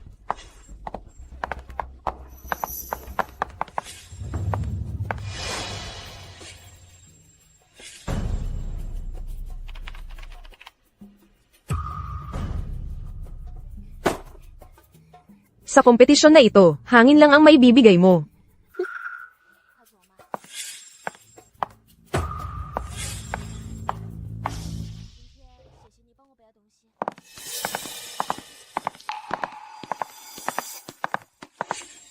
Sandali lang, lahat. Ako si Wen Xiangxing mula sa HR. Kahapon, si Shen Si ay nasa hallway. Nabuhusan ng hindi kilalang likido ng hindi kilalang tao. Pero dahil sa biglaang pagkawala ng kuryente, nasira ang surveillance. Maaaring hindi na ma-recover ang data. May nakakita po ba kayo ng kainahinalang tao? Maki-cooperate po tayong lahat sa trabaho ng mga kasamahan sa HR. Ano bang ibig niyong sabihin? HR, pinaghihinalaan niyo ba ang mga taga-planning department? Oo nga, bakit hindi niyo tanungin ang ibang departamento? Nabuhusan ng kung ano-ano. Shensi, may ginawa ka bang hindi maganda, kaya ka nagaganti? Huwag niyo akong pagbibintangan. Wala akong ibang ibig sabihin. Gusto ko lang ayusin ang problema. Ang planning department ay malapit lang kagabi sa pinakamalapit na opisina. Ang Eats drive ko, nawawala.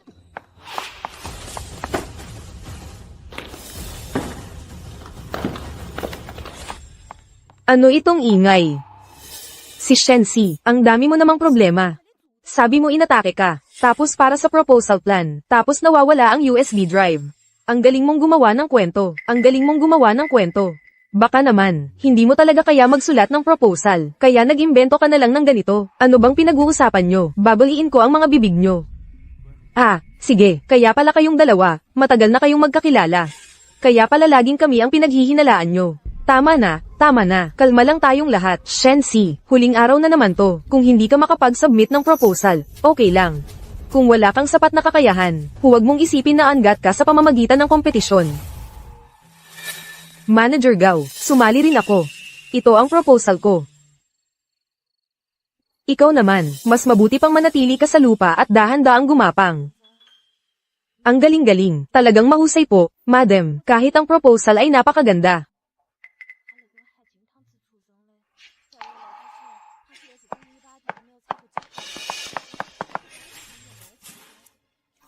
Ninakaw mo ang proposal ko. Anong nangyayari? Hindi mo sinabing ikaw ang gumawa niyan. Ako. Anong iyo? May ebidensya ka ba? Tahimik lahat. Anong pinag-aawayan nyo? Director Hua, sinisiraan ako ni Shensi, na ninakaw niya. Shensi, baka hindi mo kayang magsulat ng proposal, kaya gusto mong dungisan ang pangalan ni Manager Shen, di ba? Ito ang proposal ko. Kaya kong ipaliwanag ang bawat hakbang at hanapin ang pinagmulan ng lahat ng datos. Kaya mo. Kilala ko si Shensi sa loob ng 4 na taon. Alam ko ang kakayahan niya.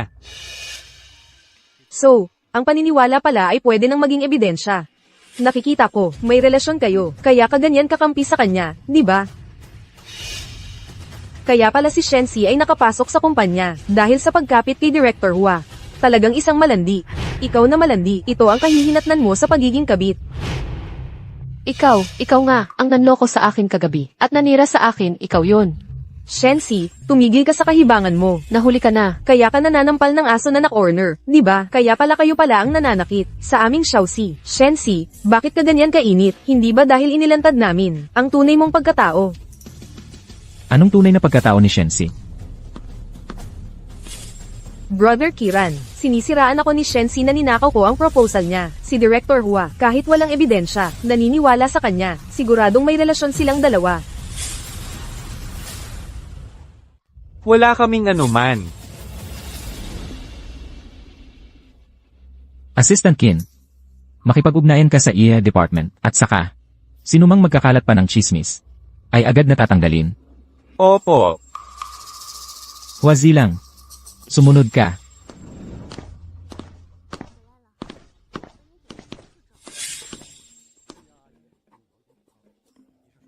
Wala talaga kayong relasyon ni Shensi. Talagang wala. Pero, mayroon talaga akong kaunting pagtingin sa kanya. Parang lihim na paghanga. Dahil kalahati ka ng kasali, hindi ka angkop na makialam hanggat hindi nalulutas ang issue. Manatili ka dito. Naiintindihan ko.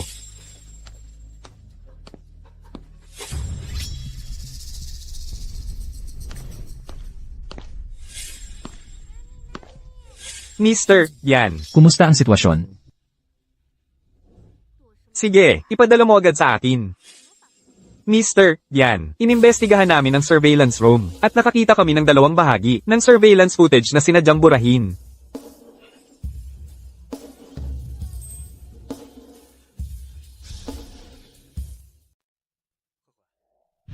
May security guard ba? Tingnan mo to. Habaran kita ng damit mo. Salot ka.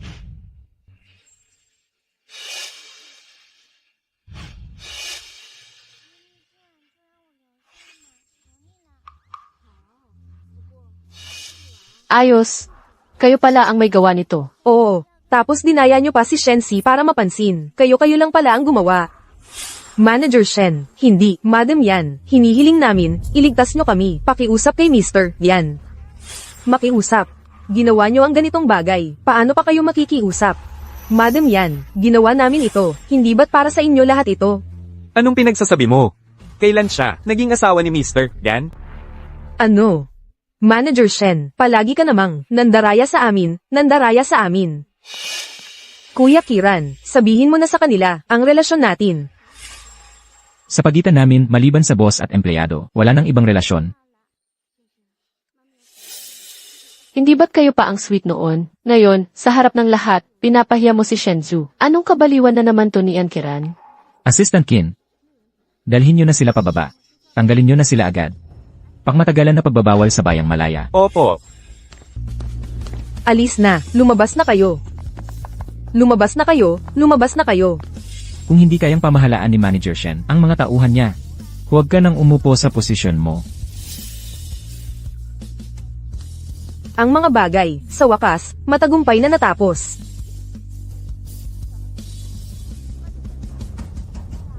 Mayroon talaga akong gusto sa kanya. Maaaring sabihing lihim na paghanga. Shensi, halika dito, magsulat ka ng paliwanag. Ha?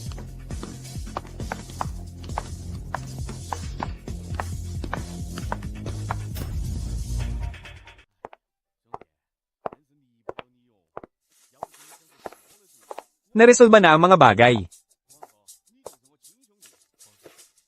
Salamat po kanina, kuya.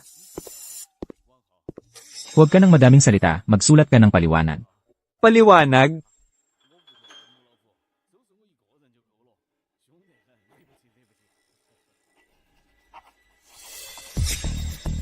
Anong ginagawa mo?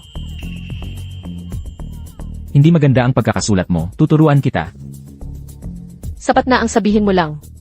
Hindi ba maganda to? Mr. Yan.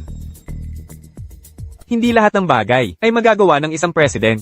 Ang ginawa mo ay may tuturing ng sexual harassment. Hindi ako sang-ayon dyan. Ang unang bahagi ng sinabi mo, ako at si Shensi, ay legal na mag-asawa na may sertipiko. May batas bang lalabag ako kung yakapin ko siya?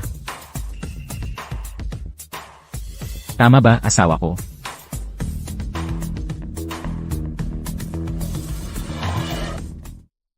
Kayo namang mag-asawa. Bakit hindi pa kayo alis? Gusto nyo pa bang guluhin ang aming World for Two? Sige, sige, sige. Aalis na ako. Hindi ko na kayo guguluhin. Magpatuloy na kayo. Magpatuloy. Ano na naman ang gusto mong mangyari? Ikaw ang nagsabi ng hiwalayan. Ikaw din ang nagsabi na pakakasalan mo si Shenzhou. Ngayon, sa hindi importanteng tao, sinasabi na mag-asawa tayo. Ano ba talaga ang ibig mong sabihin? Nakahanap ka na ng pagpapakasal ulit. Ngayon, pinapahirapan mo na ako. Sa pangalawang kasal, sino pa ang gusto mong pakasalan? Si Chaishu, si Huazi lang, o baka naman, nakipag-date ka na naman sa ibang lalaki. Kahit kanino pa, ano naman, may kinalaman ba yan sa'yo? Ikaw.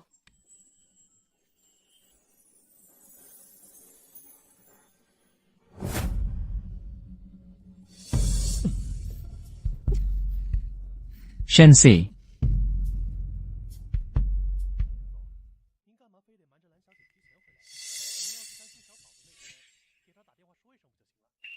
Ikaw si. Si Chishu, pag-usapan natin si Shensi. Ano ang layunin mo? Hanggat gusto mo pa si Shensi, may paraan ako para makuha mo siya ulit. Huwag kang mag-alala kay Yan Kiran. Nangako siyang hihiwalayan niya ako at pakasalan. Ano sa tingin mo? Makipagtulungan tayo. Masaya akong makipagtulungan.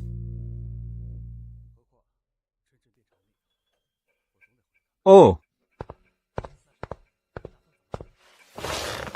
Nagpapalit-palit ng numero, nagpapadala sa akin ng napakaraming mensahe. Ano ba talaga ang gusto mong sabihin? Kailangan pa talagang magkita para sabihin? Xiao Si, pamilyar ba ako sa'yo?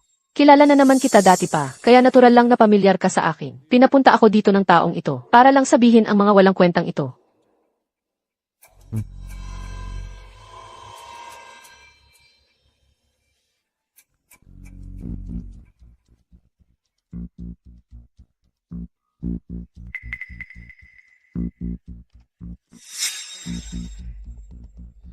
Ikaw.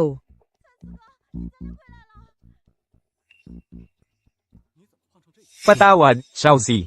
Noong araw, sinunod ko si Shenzu, na-excite at nawala sa sarili. Gusto kong pilitin ang kasal natin. Para pumayag ang pamilya ko. Pero hindi ko inaasahan. Diretso nila akong isinakay sa eroplanong paalis ng bansa. Wala na akong nagawa para ipaliwanag sa'yo. Hindi ko akalain. Nagagamitin ni Shen Jia ang video na ito para pilitin kang pakasalan si Yan Kiran. Huwag ka nang magsalita. Xiaoxi, hindi na ako tatakbo. Xiaoxi, bigyan mo pa ako ng isang pagkakataon. Para mapanagutan kita. Paano mo nagawa yan sa kanya? Hindi ikaw ang magdidikta na magturo sa akin kung paano gawin ang mga bagay. Ano na ang napagdesisyonan mo?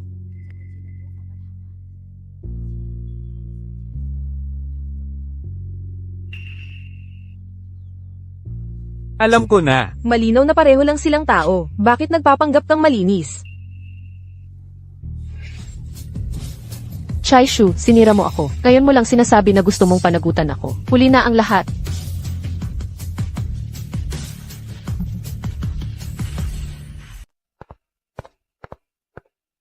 Binabati natin ang nanalo sa ating paligsahan sa pagpaplano, si Shensi, at ang kanyang unang pag-ibig na nagkabalikan. Nagkabalikan sa unang pag-ibig. Ano ang ibig mong sabihin? Hindi mo pa alam, mga bulaklak ni Chishu na ipinadala sa opisina. MMHMM. Xiaoxi. Ako ang nagkulang sa iyo noon. Bigyan mo pa ako ng isang pagkakataon, okay? Tama na. Pag-usapan natin sa labas.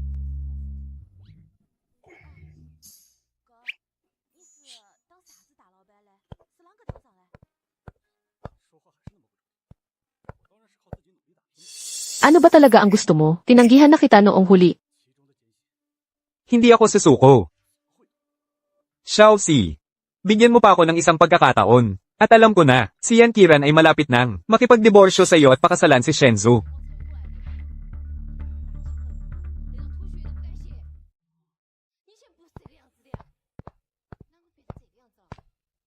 Kuya Kiran, hulaan mo kung sino ang nakita ko sa ibaba ng kumpanya kanina. Sino? Masyadong mayabang ang panganay na binatang ito ng pamilyang Chi. Hinahabol pa niya ang mga tao hanggang sa Jixiao namin. Shensi, gaya ng inaasahan, hindi ka mapagkakatiwalaan.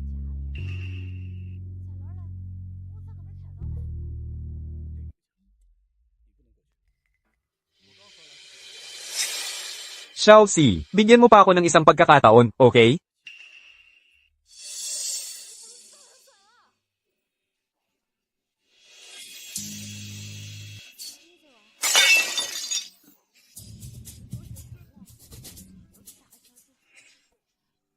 Hindi ka.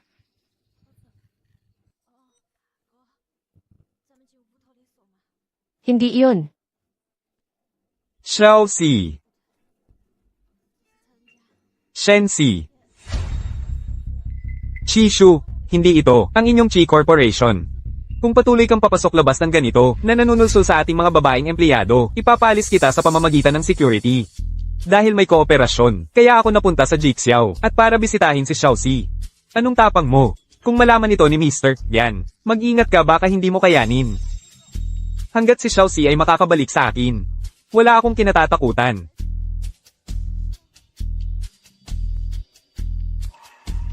Gusto mong mamatay? Huwag mo akong isama. Ang handaan ni Mr. Yan ngayong araw. Hindi na kailangang ipagpaliban, pupunta ako. At saka, ipagbigay alam na itigil ang lahat ng kooperasyon sa Chai Corporation. Ang mga igigiit na makipagtulungan sa Chai Corporation ng mga kumpanya ay lahat mapapasama sa blacklist ng Jixiao. Hindi na makikipagtulungan. Opo. Shensi, pinilit mo akong gawin ito.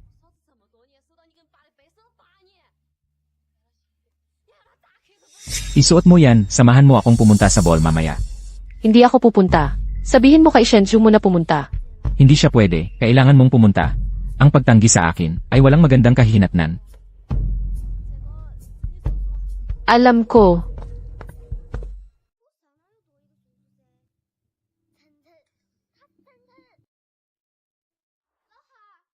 Tapos ka na ba? Bakit ka nagtatagal?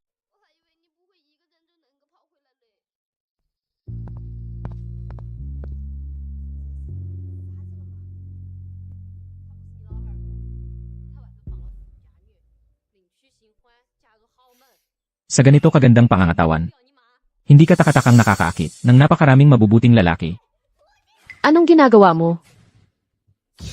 Hindi sapat ang isang chaishu. Dumating pa si Huazi lang. Nakakatawa at nakikipag-usap ka sa kanila, pero hindi mo ako mapahawak man lang. Kung ano ang ipagawa ko sa iyo mamaya, iyon ang gagawin mo. Kung tatanggi ka, alam mo ang kahinatnan.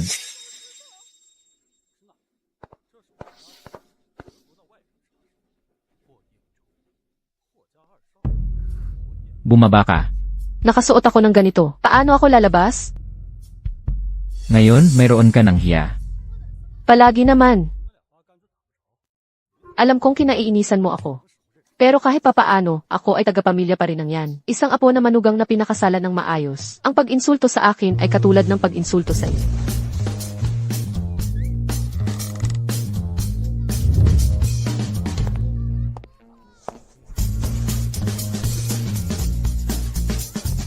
Isang piraso lang ng tela, sinatawag mo ng damit.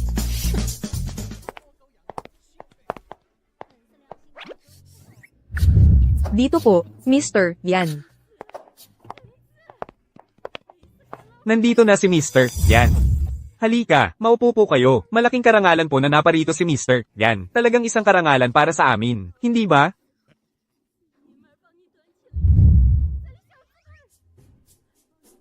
Maganda ang upuang iyon, malayo sa taong iyon.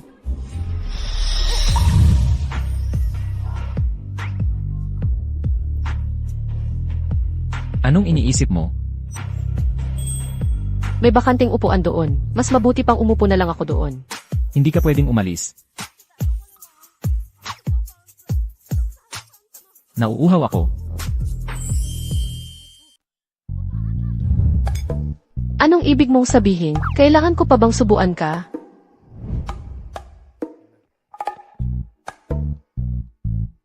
Maganda. Ito ay dahil narinig kong darating si Mr. Yan. Talagang inihanda ko ito. Kung magustuhan niyo po, Mr. Yan, ipapadala ko agad sa bahay niyo. Inumin mo. Kumusta? Talagang di kalidad na puwe. Gusto mo ba? Ano na naman kayang balak ng taong ito? Okay lang. Hindi na kailangang ipadala. Maganda ang tsaa. Pero hindi niya gusto. Ito ba ang bagong babae ni Mr. Yan? Si Mr. Yan ay hindi lumalapit sa mga babae. Ang tanging may kinalaman sa babae ay ang kasal niya kamakailan lang. Baka siya na ang Mrs. Yan. Imposible. Nakilala ko na ang Mrs. Yan. Hindi siya yon. Mahalaga ba talaga iyon? Ganyan naman talaga ang mga lalaki. Lalo na si Mr. Yan, isang malaking tao. Masaya na sila kung marami silang babae.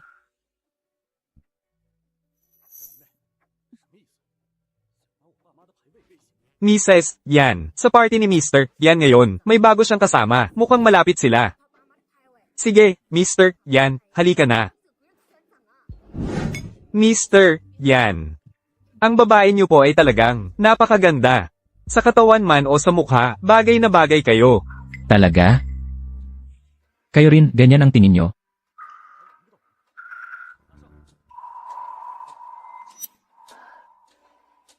Tingnan mo, pinupuri nila ang iyong katawan.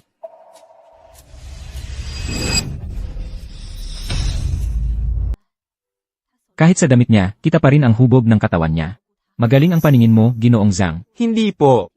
Paano naman po magiging pangit ang babae ninyo? Di ba po? Tama po. Sa tingin ko po, mas maganda pa siya kaysa sa mga babae sa showbiz. Tama po.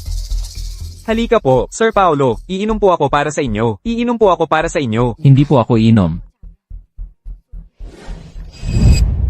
Uminom ka. Mukhang hindi rin po. Gaanong gusto ni Sir Paulo ang babaeng yon? Mapanganib ang makasama ang makapangyarihan. Minsan, mahalaga siya. Sa susunod, wala na siyang halaga. Tama po. Kung ayaw mo, magmakaawa ka sa akin ng maayos. Naiintindihan ko po, Sir Paulo.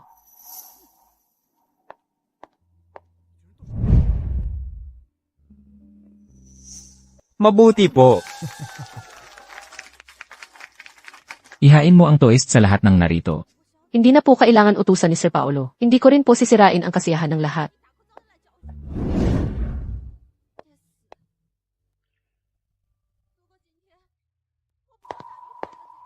Sige, ang unang baso ng alak na ito. Siyempre, para kay Paolo Santos. Okay ba sa inyo? Sige.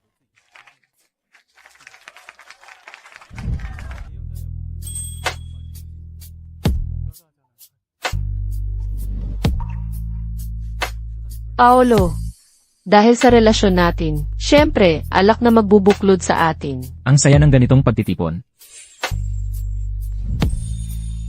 Ano bang sinasabi mo, Paolo? Hindi ba ito ang gusto mo?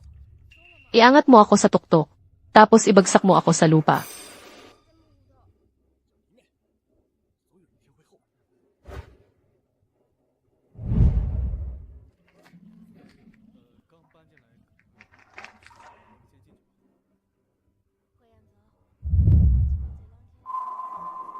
Ang galing ng iyong mga paraan.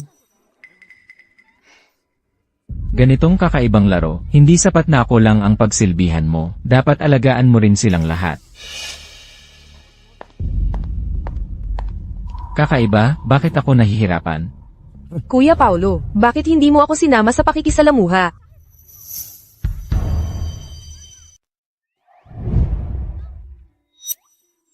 Noong gabing yon, suot mo rin ang jade pendant na ito. Oo, bakit? Dati, iisa lang silang piraso. Oo. Maupo ka.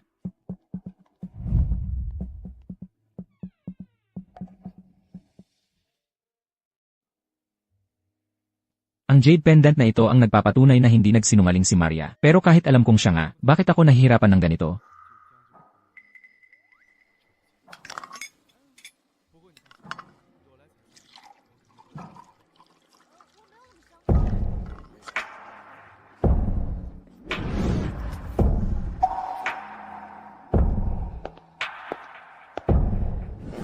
Halika, isa pang baso, Director Jose.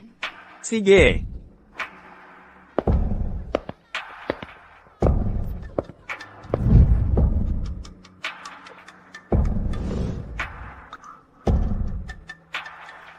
Halika, Director David. Dapat inumin mo itong lahat. Kung hindi, hindi mo ako bibigyan ng respeto.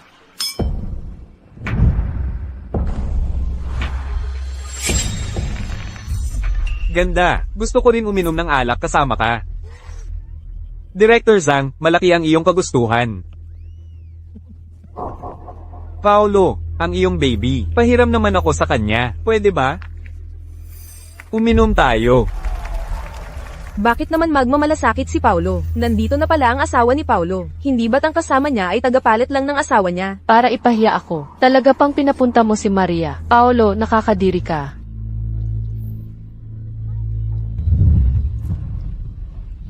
Halika, Director Zhang. Basta't masaya ka, kahit ano, okay lang. Basta't masaya ka, okay lang kahit ano. Oo naman. Salamat po, Mr. Yan. Talagang may sarili kang paraan. Siyempre naman. Ngayong gabi, ako ang kumakatawan kay Insian. Hindi ko naman pwedeng ipahiya. Si Insian, di ba? Mabuti kung alam mo. Alam ko naman na si Kuya Kiran. Ako lang ang nasa puso niya. Si Shensi, pang-display lang yan. Hindi siya mahalaga.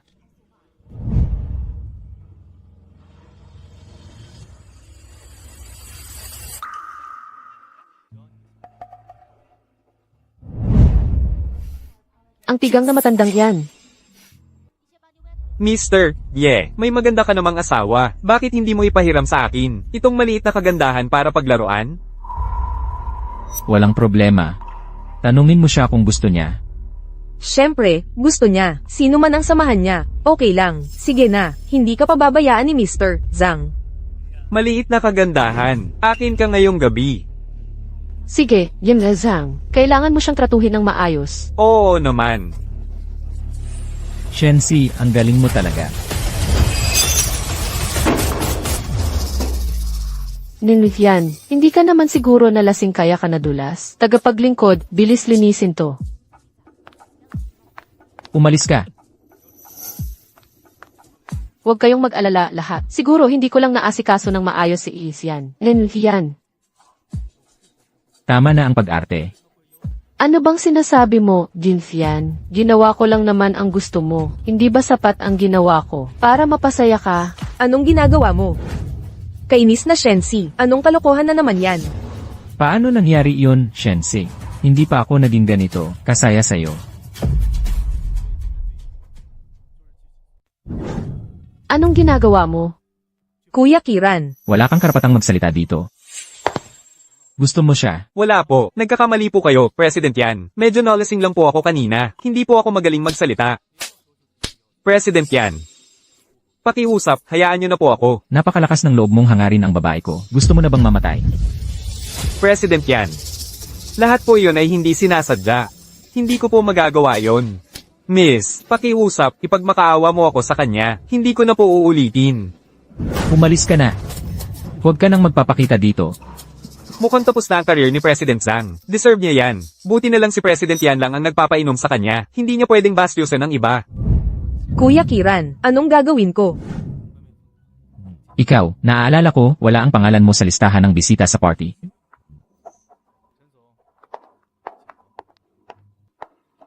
Shensi, maghintay ka. Napakalakas ng loob mong agawin si Kiran. Magbabayad ka. Umalis ka. Shensi. Isa kang babaeng malibog. Hindi ko akalain na mahuhulog ako sa tulad mo.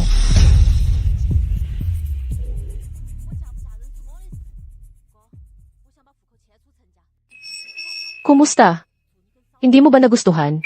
Hindi ba ito ang epekto na gusto mo? Shensi, naghahanap ka ng kamatayan. Bakit pwede ka makipaglandian kay Shensu? Pero hindi mo ako pwedeng makipag-close sa ibang lalaki. Huwag kang magpalusot. Siya na ganito. Nakita rin siya ng ibang lalaki kanina. Yan Kiran. Kung mas gusto mong makita akong takot, mas lalo akong hindi magpapadala sa iyo. Kumusta? Ang gusto mo sana ay yurakan ako ng mga taong iyon, apihin ako. Pero ngayon, ako ang nagpapainis sa iyo. Itulak mo ang sarili mong asawa para uminom. Anong klaseng lalaki ka? Lene, lalaki ba ako o hindi? Subukan mo, malalaman mo.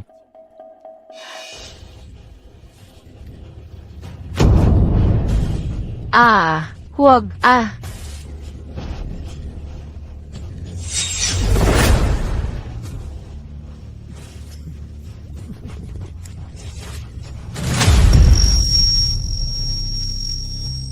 Hoy!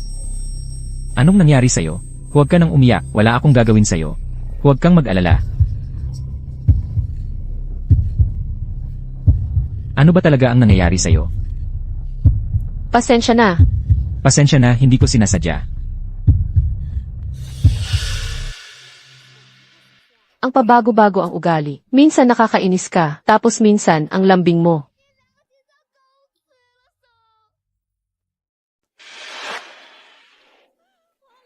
Lolo, bakit po kayo gising pa ng ganito kalaliman? Hindi pa po kayo nagpapahinga? Halina kayo, halina. Hindi ba't itong anak ko lang naman? Ngayong gabi na ito, ang iginigiit na mayroon. Talagang mahalagang bagay na sasabihin. Mahalagang bagay? Hindi kaya ito na ang paghihiwalay? Nasasabihin na sa wakas? Lolo, ganito po kasi. Si Kiran at ako ay nagkasundo na kaming maghiwalay.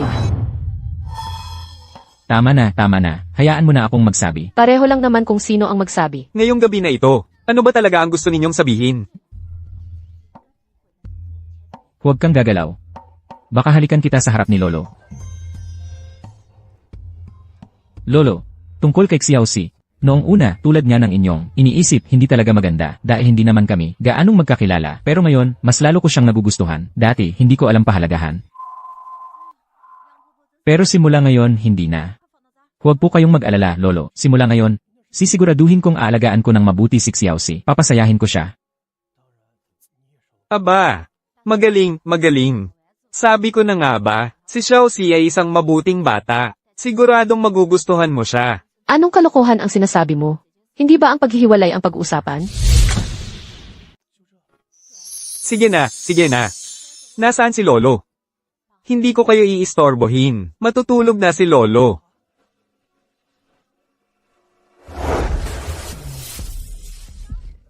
Ano ba talaga ang gusto mong gawin?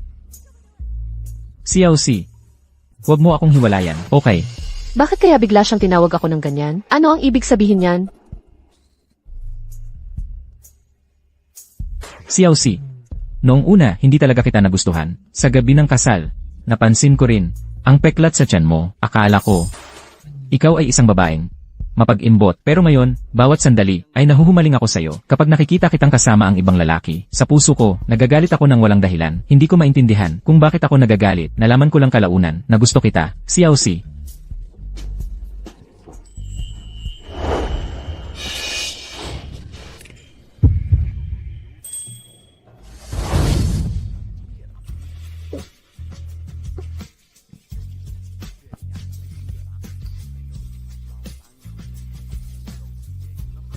Shensi, mahal kita.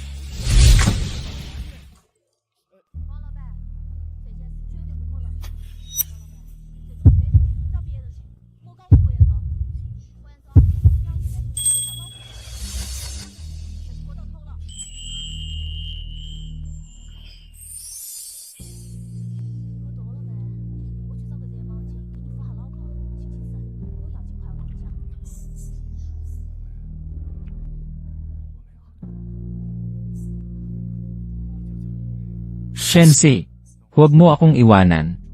Esan. Pero si Shenzhou, Ipaliwanag ko sa kanya. Ikaw ang gusto ko. Hindi ako makikipaghiwalay. Magbibigay ako ng ibang paraan para mabawi ang pagkukulang ko sa kanya.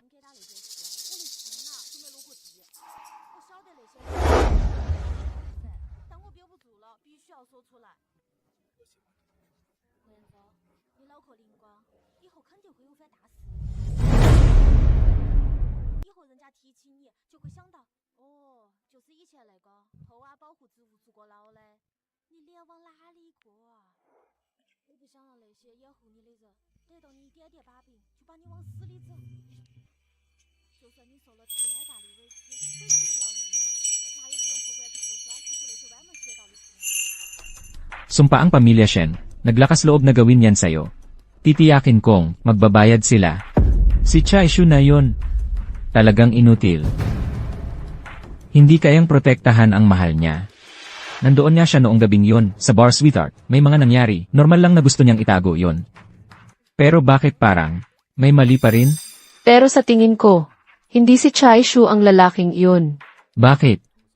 Hindi ko rin masyadong maalala ang nangyari noong araw na iyon.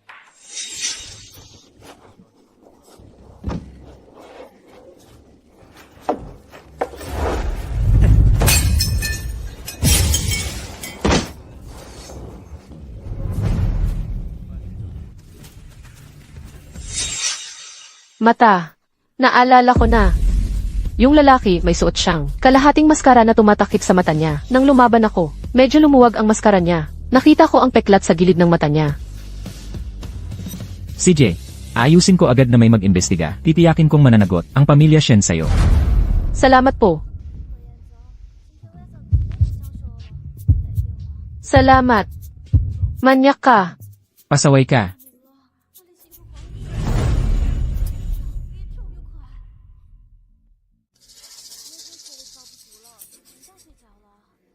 Sir Marco. Kumusta na ang investigasyon? Sir Marco, nahanap na namin ang lalaki. Tama nga ang sinabi ni Sofia. Hindi nga siya si Chishu. Ang pangalan niya ay Shuping. Si Isabel ang kumuha sa kanya, isang basagulero. Inamin niya, noong araw na yon, binigyan niya nga si Sofia ng inuming may pampaganya. Pero, nang lumaban si Sofia at pinatulog siya, kaya po, wala talagang nangyari. Wala talagang nangyari. Opo. Ginamitan namin si Shuping ng polygraph at ipinakita ng aparato na nagsasabi siya ng totoo. Paano nangyari ang ganitong pagkakataon? Ang babae noong gabing iyon, baka si Celeste na. Kahit siya man o hindi, hindi ako makikipag-divorce.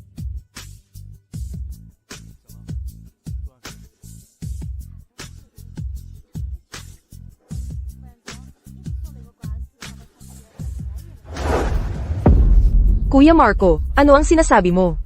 Hindi ka na makikipag-divorce. Paano naman ako? Nangako kang papakasalan mo ako.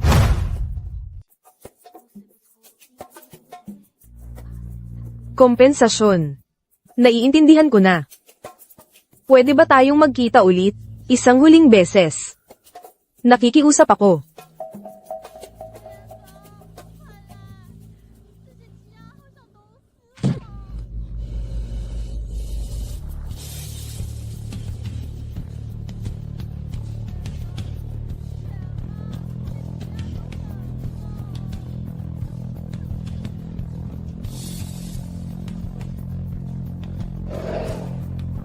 Ilagay mo ang halaga. Na gusto mo. Ayoko ng pera. Gusto lang kita. Naintindihan ko na lahat ng ginawa nyo kay Sofia noon. Dahil iniligtas mo ako noon. Kahit ano pa ang gusto mo, maibibigay ko. Pero ang iba pa, huwag ka nang mangarap. Naiintindihan ko na, Marco. Inumin mo ang alak na ito, at magkunwari tayong walang nangyari.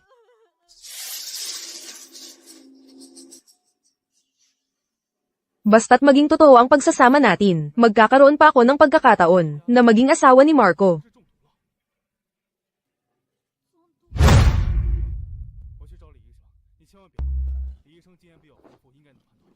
Mainit. Kuya Kiran, mainit, mainit, tutulungan kita. Ikaw si Xiaoxi. Nakakainis. Nagkamali ka na naman, inakala mong si Shensi ako, bahala na. Walang makakasira sa plano ko, plano ko. Kuya Kiran. Ako nga si Shensi. Hindi. Ayaw. Sobrang intense nitong mga nakaraang araw. Nagrereklamo ka pa tungkol sa pananakit ng likod mo. Okay lang, Kuya Kiran. Kaya ko to. Kuya Kiran. Hindi. Hindi ikaw siya. Hindi ikaw si Shensi. Sino ka ba talaga? Ako nga si Shensi, Kuya Kiran. Hindi. Lumabas ka. Lumabas ka. Kuya Kiran. Buksan mo ang pinto. Kuya Kiran, buksan mo ang pinto.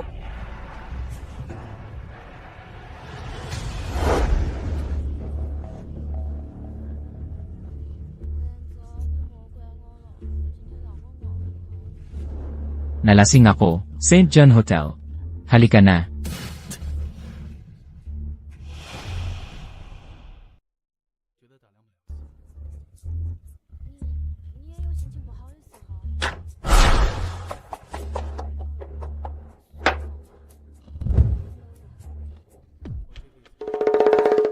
Hawakan mo ako.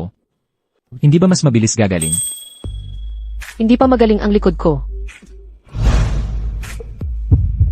Nakikiusap ako, mahal ko. Pag uwi ko, inimessage kita, okay?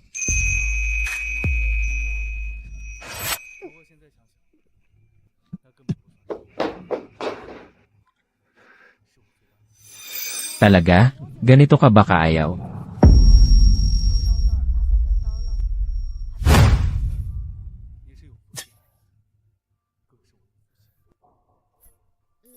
Ahem.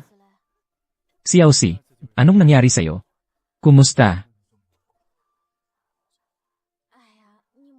Assistant Kin, magdala ka agad ng doktor. Pumunta sa St. John Hotel. Opo, boss yan. Okay, wala na. Okay lang.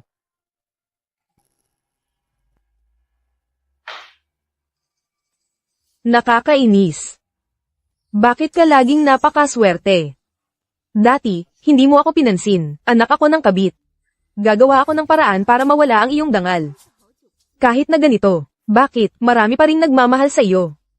Bakit naman?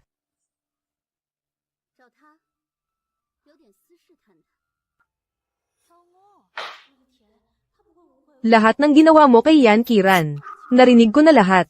Hindi ka talaga matalino. Madam.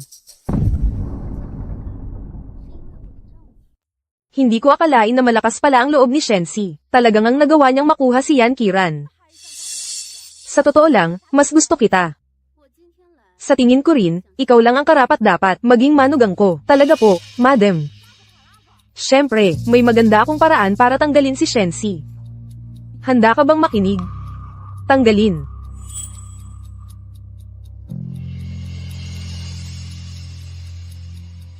Kapag wala na si Shensi, sa iyong mga paraan, hindi ba madali lang makuha si Kiran?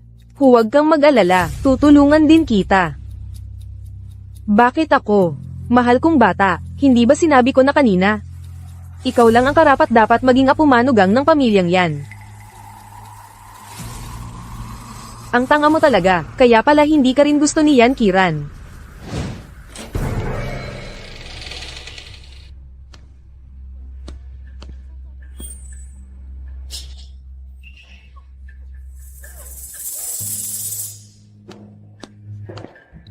Hoy, sayo na yan.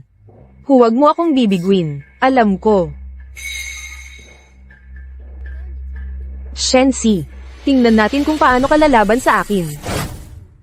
Hay nako, maliit na food poisoning lang naman yan. Masama lang ang pakiramdam ko. Tapos kailangan pang magpa-full check-up. May point ba na mag-overreact? Naman, kailangan yan. Kung sakaling may mangyari talaga. Sino ang makakasama ko habang tumatanda? Sino ang magbibigay sa akin ng anak? Sino ang magbubuntis para sa'yo?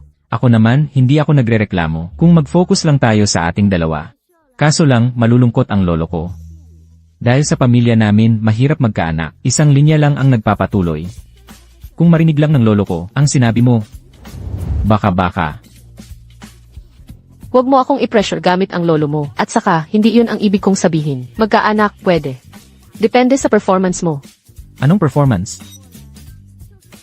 Bawal magalit-galit. Bawal magpuyat para sa trabaho. Bawal hindi kumain ng almusal. Bawal. Bawal ano? Bawal mo na akong inaapi. Sa labas ng kama, pwede. Sa loob ng kama, hindi.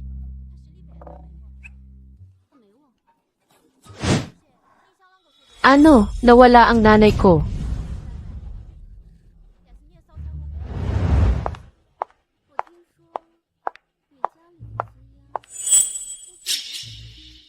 Aalis ka na, Xiaozu.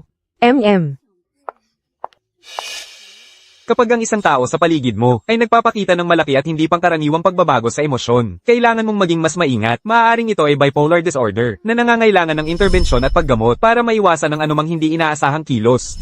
Xiaozu, huwag ka sanang gagawa ng kalokohan. Anong nangyari? Nawala ang nanay ko. Hindi niyo ba napansin? Ang nurse na naka-duty kagabi ay nasira ang tiyan, kaya matagal siyang nagtagal sa CR, kaya nakalusot ang pasyente. Paumanhin po, Mr. Yan, Mrs. Yan. Kung may mangyari sa kanya, hindi na magbubukas ang ospital nyo. Kiran, anong gagawin natin? Paano kung may mangyari sa nanay ko? Kalma lang, Xiaoxi. Hindi magyayari yan sa biyanan ko. Pinapahanap ko na kay Special Assistant Kin. Shenzhou, ikaw na naman ba ang may gawa nito? Shensi, ang nanay mo ngayon ay nasa akin. Mas mabuti pang magsalita ka ng maayos. Ikaw.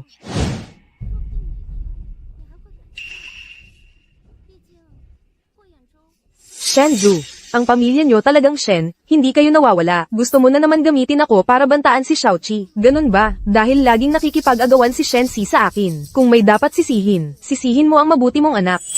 Hindi. Huwag mong sasaktan si Xiaoqi. Kung may problema ka, sa akin mo na lang ibuhos. Huwag mo lang sasaktan si Xiaoqi. Talagang malalim ang pagmamahal ng mag-ina. Sayang nga lang. Matandang hakluban, masyado kang nagpapahalaga sa sarili mo. Ngayon, kukunin ko ang buhay mo para ipagpalit sa buhay ni Shensi. Si Shensi, ang anak na napakamapagmahal. Siguradong handang mamatay para sa'yo. Nabaliw ka na, Shenzhou. Bitawan mo na ako. Tumahimik ka.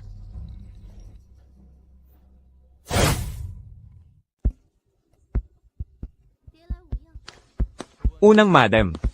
Ang mga tauhan natin ay nakaayos na. Kapag lumitaw na sina Paulo Santos at Bea Reyes, gagawin natin sa kanila.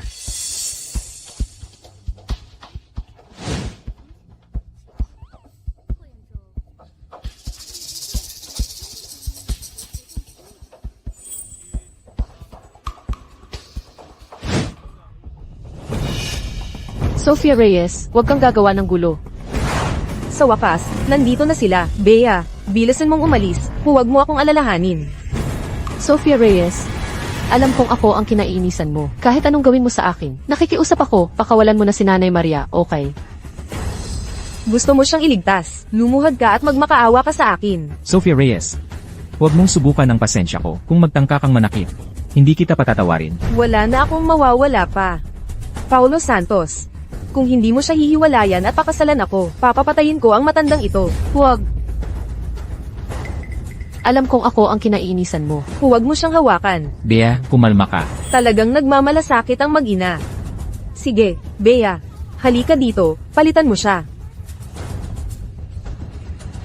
Lumuhad ka at lumapit dito.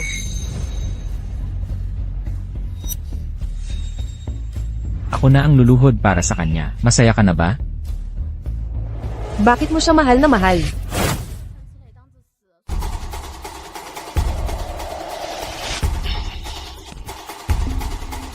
Bea Reyes, bakit maraming nagmamahal sa iyo?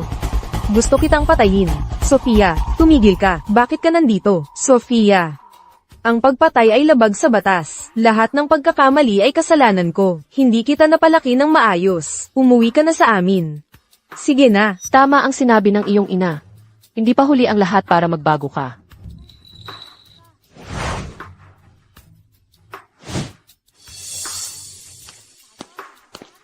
Mr. Paulo, ang mga tauhan ni Clara ay naayos na. Engan, Paano natin haharapin si Sofia Reyes? gaya ng sabi ng aking asawa. Paano napunta sa iyo ang jade pendant ko?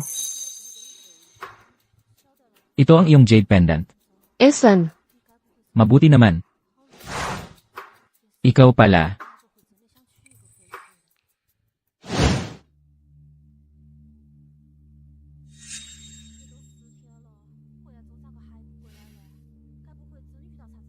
Paumanhin, Bea Reyes.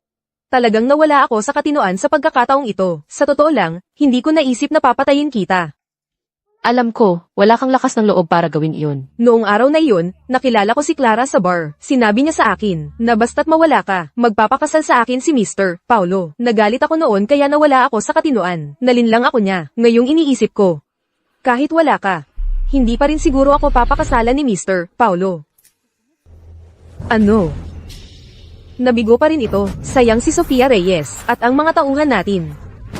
Naayos na lahat ni Paulo Santos.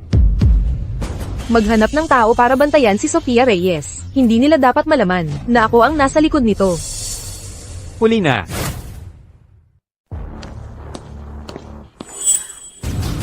Sofia, minsan gusto ko talagang malaman kung nasaan ang hangganan mo. Halina kayo, idrag nyo ang babaeng yan palabas.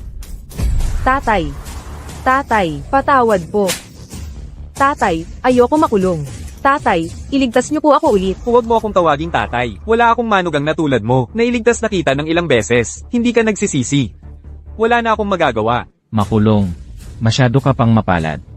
Itapon nyo siya sa Southeast Asia. At bawal na siyang makapasok sa lungsod ng liwanag kailanman. Hindi. Hindi niyo pwedeng gawin to sa akin. Nga pala. Tignan mo, ano to? Paano napunta sa iyo ang kalahati ko?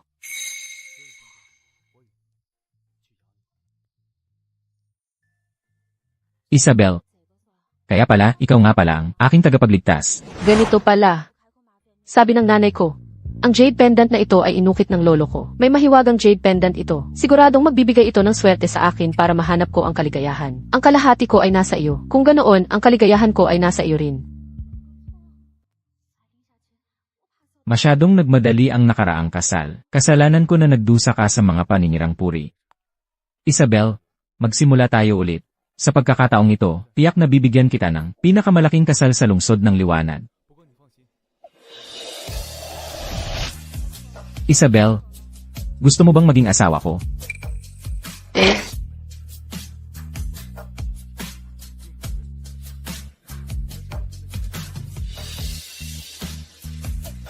Boss Marco, Ano yon? Hindi mo ba nakikita na sweet kami ng asawa ko? lumabas na ang resulta ng medical check-up sa ospital. Buntis ang asawa nyo. Chemical. Siguradong bumalik na ang mga munting anghel na yon para hanapin tayo. Magaling, magaling. Talagang kahanga-hanga ang aking manugang.